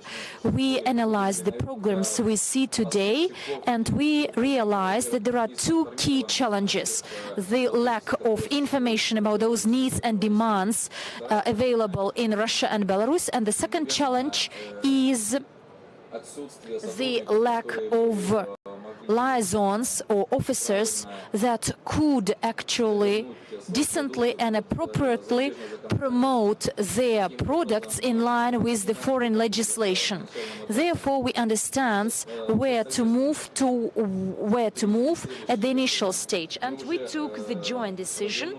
We already deployed a portal where we accumulate procurements in Russia and Belarus, procurements run by state companies. We optimized this for the the needs and demands of the suppliers from Belarus and Russia, meaning that any supplier and vendor from Russia and Belarus in one spot can see what is procured and sold by the vendors from both countries. And the second stage is cooperation with other countries in a similar modality to have one entry point for everyone to understand, so to make this information resource clear and well understood for the suppliers. And the second dimension of our development is the development of the roadmaps for our suppliers with regard how they can supply their products in the neighboring countries. The second project, this is an e-shop or e-store where suppliers from both the countries can promote their products. As representatives of South Korea said, that one of the key elements of digitalization is artificial intelligence, which is a key technology, a core technology, and we can promote the products and goods, particularly to those consumers which demand and need this without any humans being involved. And I think that we will test this within 1 year. We will realize the pain points. We will make a summary annual report and we'll submit it and disseminate it among all the stakeholders involved and the Eurasian Economic Union Committee and our authorities which are coordinating e-trade, and will progress further. Thank you very much to all of you. I wish a good business day to all of you and good business contacts. Thank you. Maybe so I pass the floor for his speech to the advisor of the chairman of the board of Transtelecom Joint Stock Company from Republic of Kazakhstan, Aidar Kazybayev. Good afternoon, dear participants of the forum and the Presidium members. I would like to thank, first of all, the organizers of the forum for the invitation and my appreciation for the warm welcome. To your information, I would like to present my speech on the digital transformation of the transport system of the Republic of Kazakhstan to ensure global supply chains. Here, I would like to say that the presentation was long and I had to reduce it a bit. Only the basic concepts remained in it about the introduction of those modern technologies to ensure global supply chains.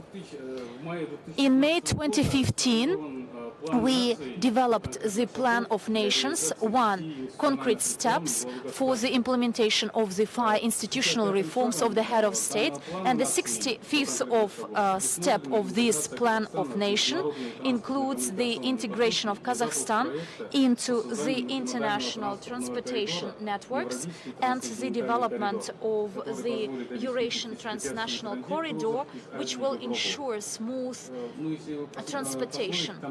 And if you see it, you see that there are 2 flows. The first flow will go through in the north, through Kazakhstan, including Belarus and leading to Europe. The second flow will move to the south and then to Azerbaijan and Georgia. The transit potential of our country is estimated by experts as $2 billion per annum, and today the Republic receives annually about 800 million US dollars. To improve this potential, the government of the country plans to invest about 50 million of US dollars into the infrastructure.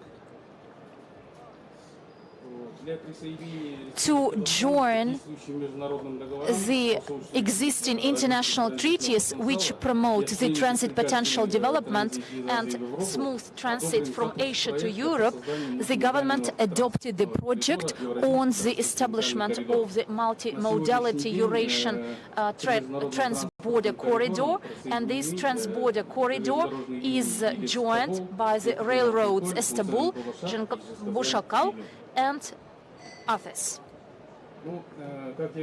As I said previously,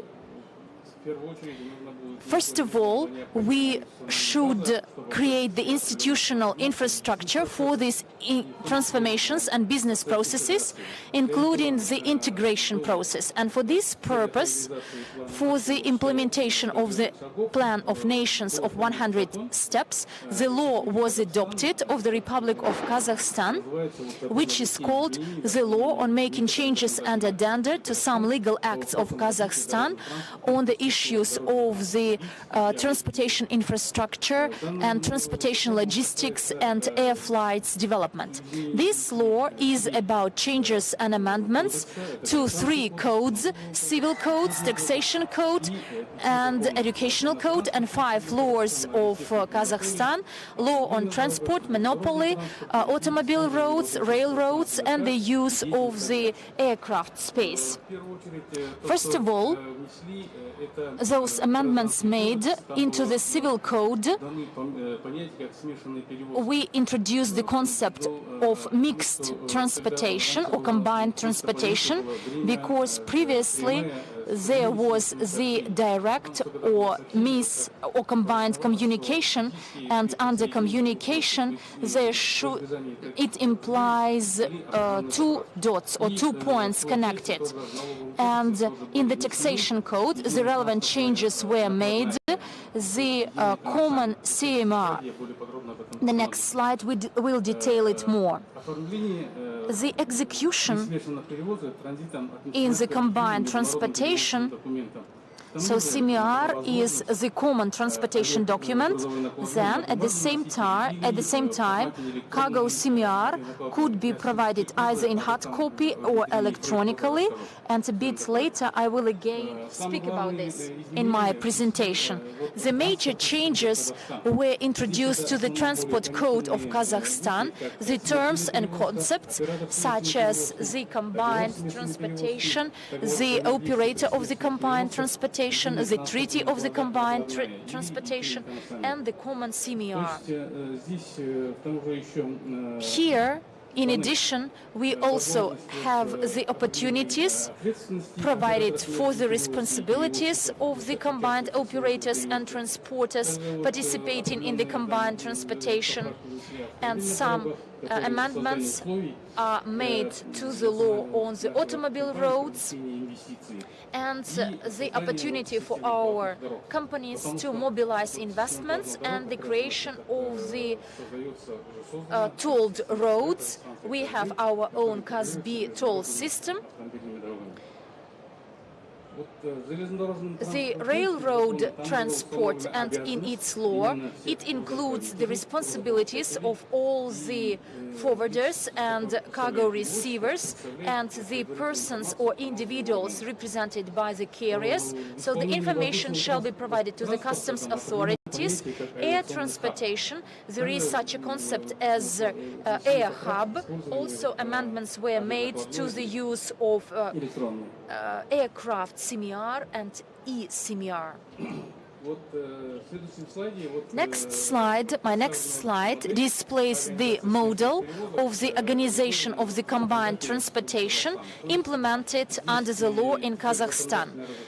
Now, under the law, it is permitted to create an operator of the combined transportation, which concludes a contract between different operators. They can be of different nature and type, of different vehicles used, and then this law also includes the rules of their play, the tariffs, and the procedures. Then the common operator concludes a contract with the cargo forwarder or sender and accompanies the cargo until the cargo is received. And the major part is played, or the major change was VAT, zero VAT introduction.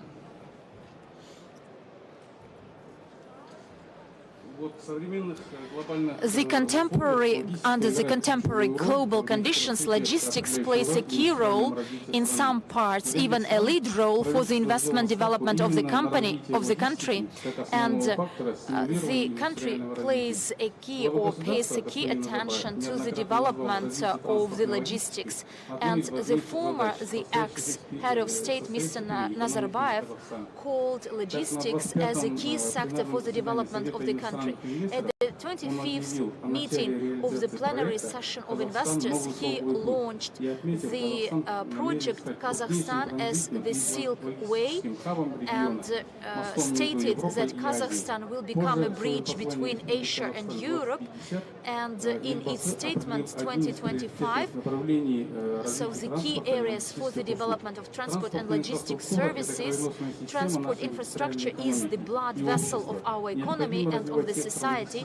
We need to develop the sector of logistics services. First of all, we talk about the maximum use of the territory of the customs union for the transportation of our cargoes and freights. And as you see from this table, in accordance with the study published by LPE, Kazakhstan improved its rating, and now it is 71 among 160 countries in 2018, and it improved its position by 6 scores, and experts announce the improvements in the processes of the customs registration, because there is a pre-information, pre-declaration, and the timely taken to the destinations of cargoes.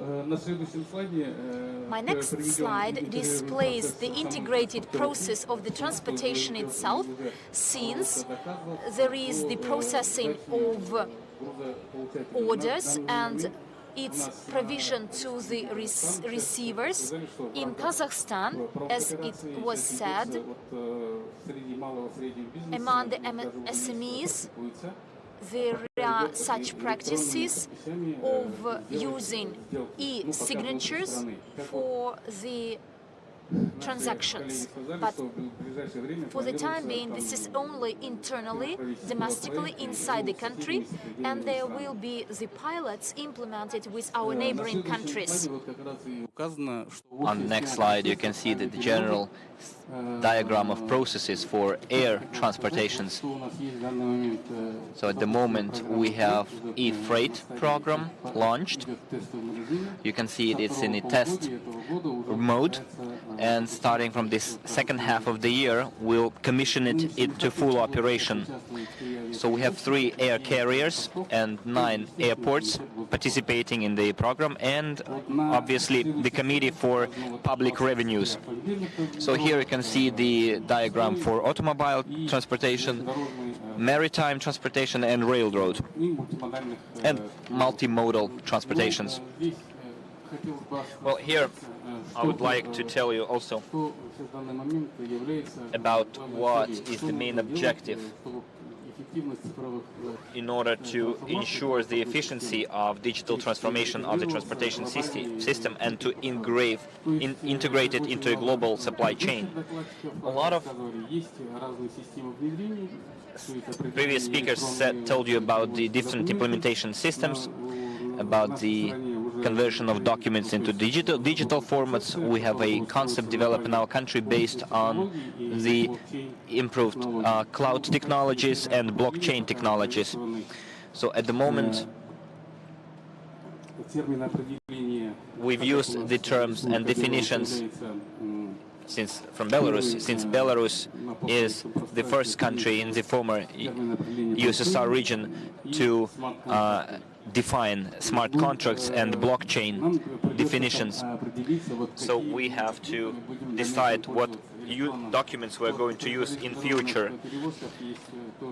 So for railroad transportations, they have CIM, they have SMGS, they have CIM, CMGS, CMR.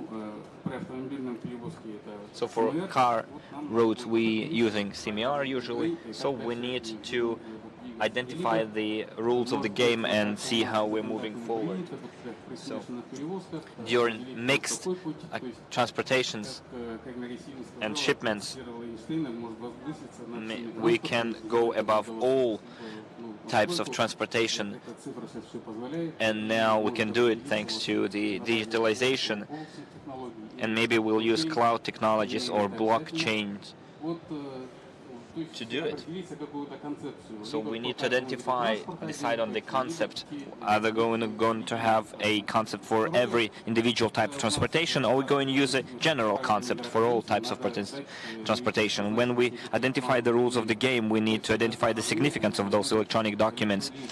They should be equal replacement to paper documents.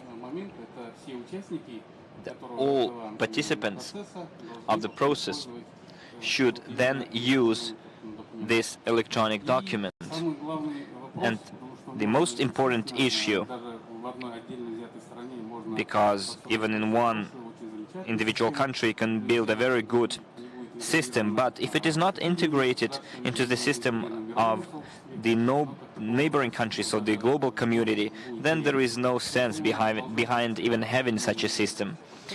So all the features should be as follows: integrity, interoperability, and the unified standards should be used. We've already mentioned that we're gradually making steps towards it, first in one country, then we have a common space for 5 countries, but even this is not enough. So we have points of origin of cargo, points of delivery of cargoes, international hubs from Yungan to Duisburg. So it goes beyond the boundaries of our union, so we'll have to somehow agree on a platform with them. It is suggested to create some kind of a coordination council with the participation of the plenipotentiary representatives to set up international transportation corridors. Thank you for your attention.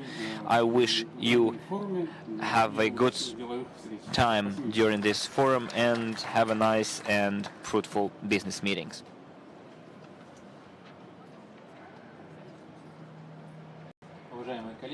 So, dear colleagues, first of all, I would like to thank all of the today's speakers. We've almost fit the schedule ideally, and since it's a very tight schedule and we are all are expected at the official opening of the exhibition, I would like to cover the main items of my speech and with the account for what was said by previous speakers. Well, today we got a large white picture of in the area of digital agenda from different countries of Europe and Asia, from Minsk to Korea, and across that in huge space, which both represents a lot of interest both in the computer technologies and economy.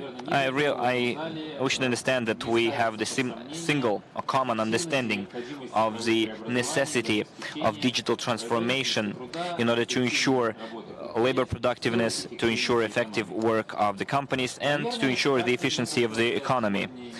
Also, it is without doubt that undoubtedly, even at the given stage of digitalization, economy is not purely digital. It's a combination of digital, virtual, and material, physical processes that need to be taken into account.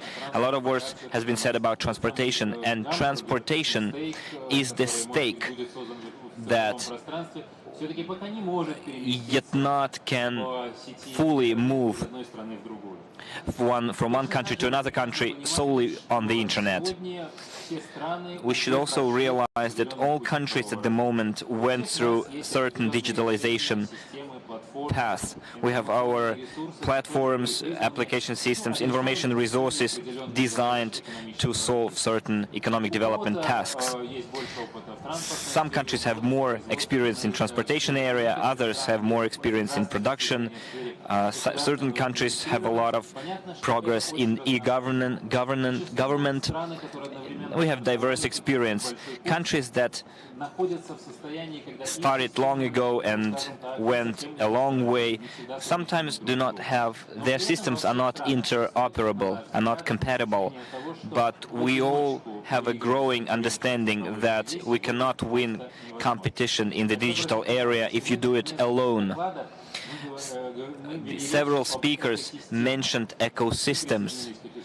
We've joined the European Union's ecosystem. We're talking about the ecosystems being created in Korea, ecosystem in China, and every time we realize that there is a powerful economy behind the ecosystem, the economy of one or several states. It's a huge market, and we should fully realize that the digital development today leads to the creation of new digital barriers. Joining the global supply chain very often requires us to be included in the process on the consumer side, in the market where our companies would like to penetrate. And undoubtedly, we believe that for our companies this market is going to be open.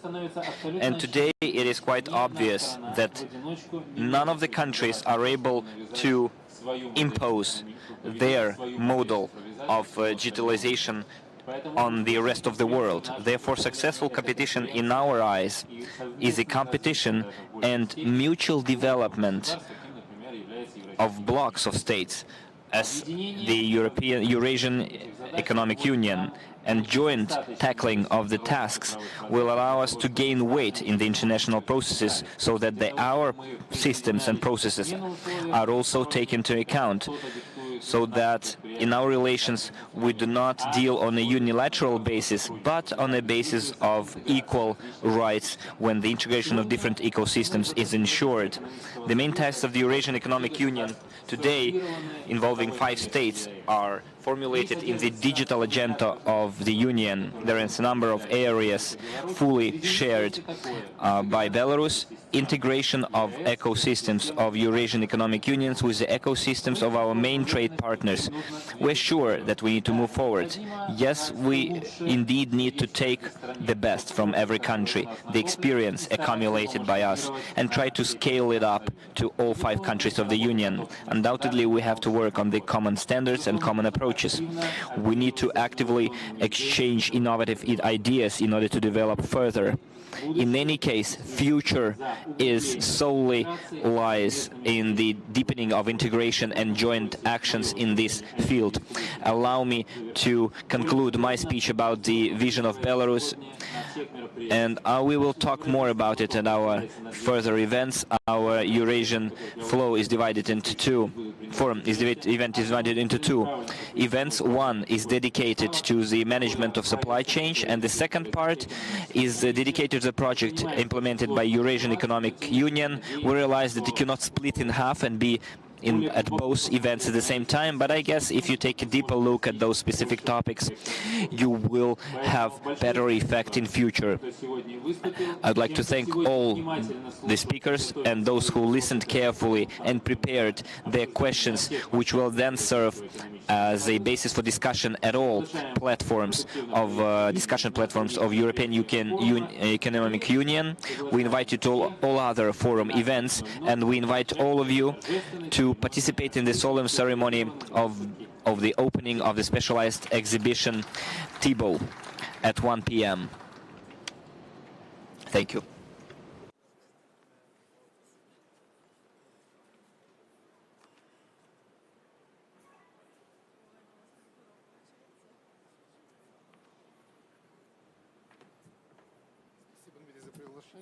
Большое спасибо. Мне очень интересно, ваш. Я вот не очень знаком с украинским опытом, честно скажу. Ну, я, во-первых, презентацию стащу, собственно говоря, но все у нас есть. Я, как правило, это не делаю, я говорю в жанре, но чтобы вы имели представление, як выводить делегацию Украины в Форум, это очень серьезное дело день. Но мы потом с вами стыкнемся. Да, давайте. Ну, очень интересно, на самом деле. Нам тем более, что, слушайте, знаете, просто сейчас нам всегда...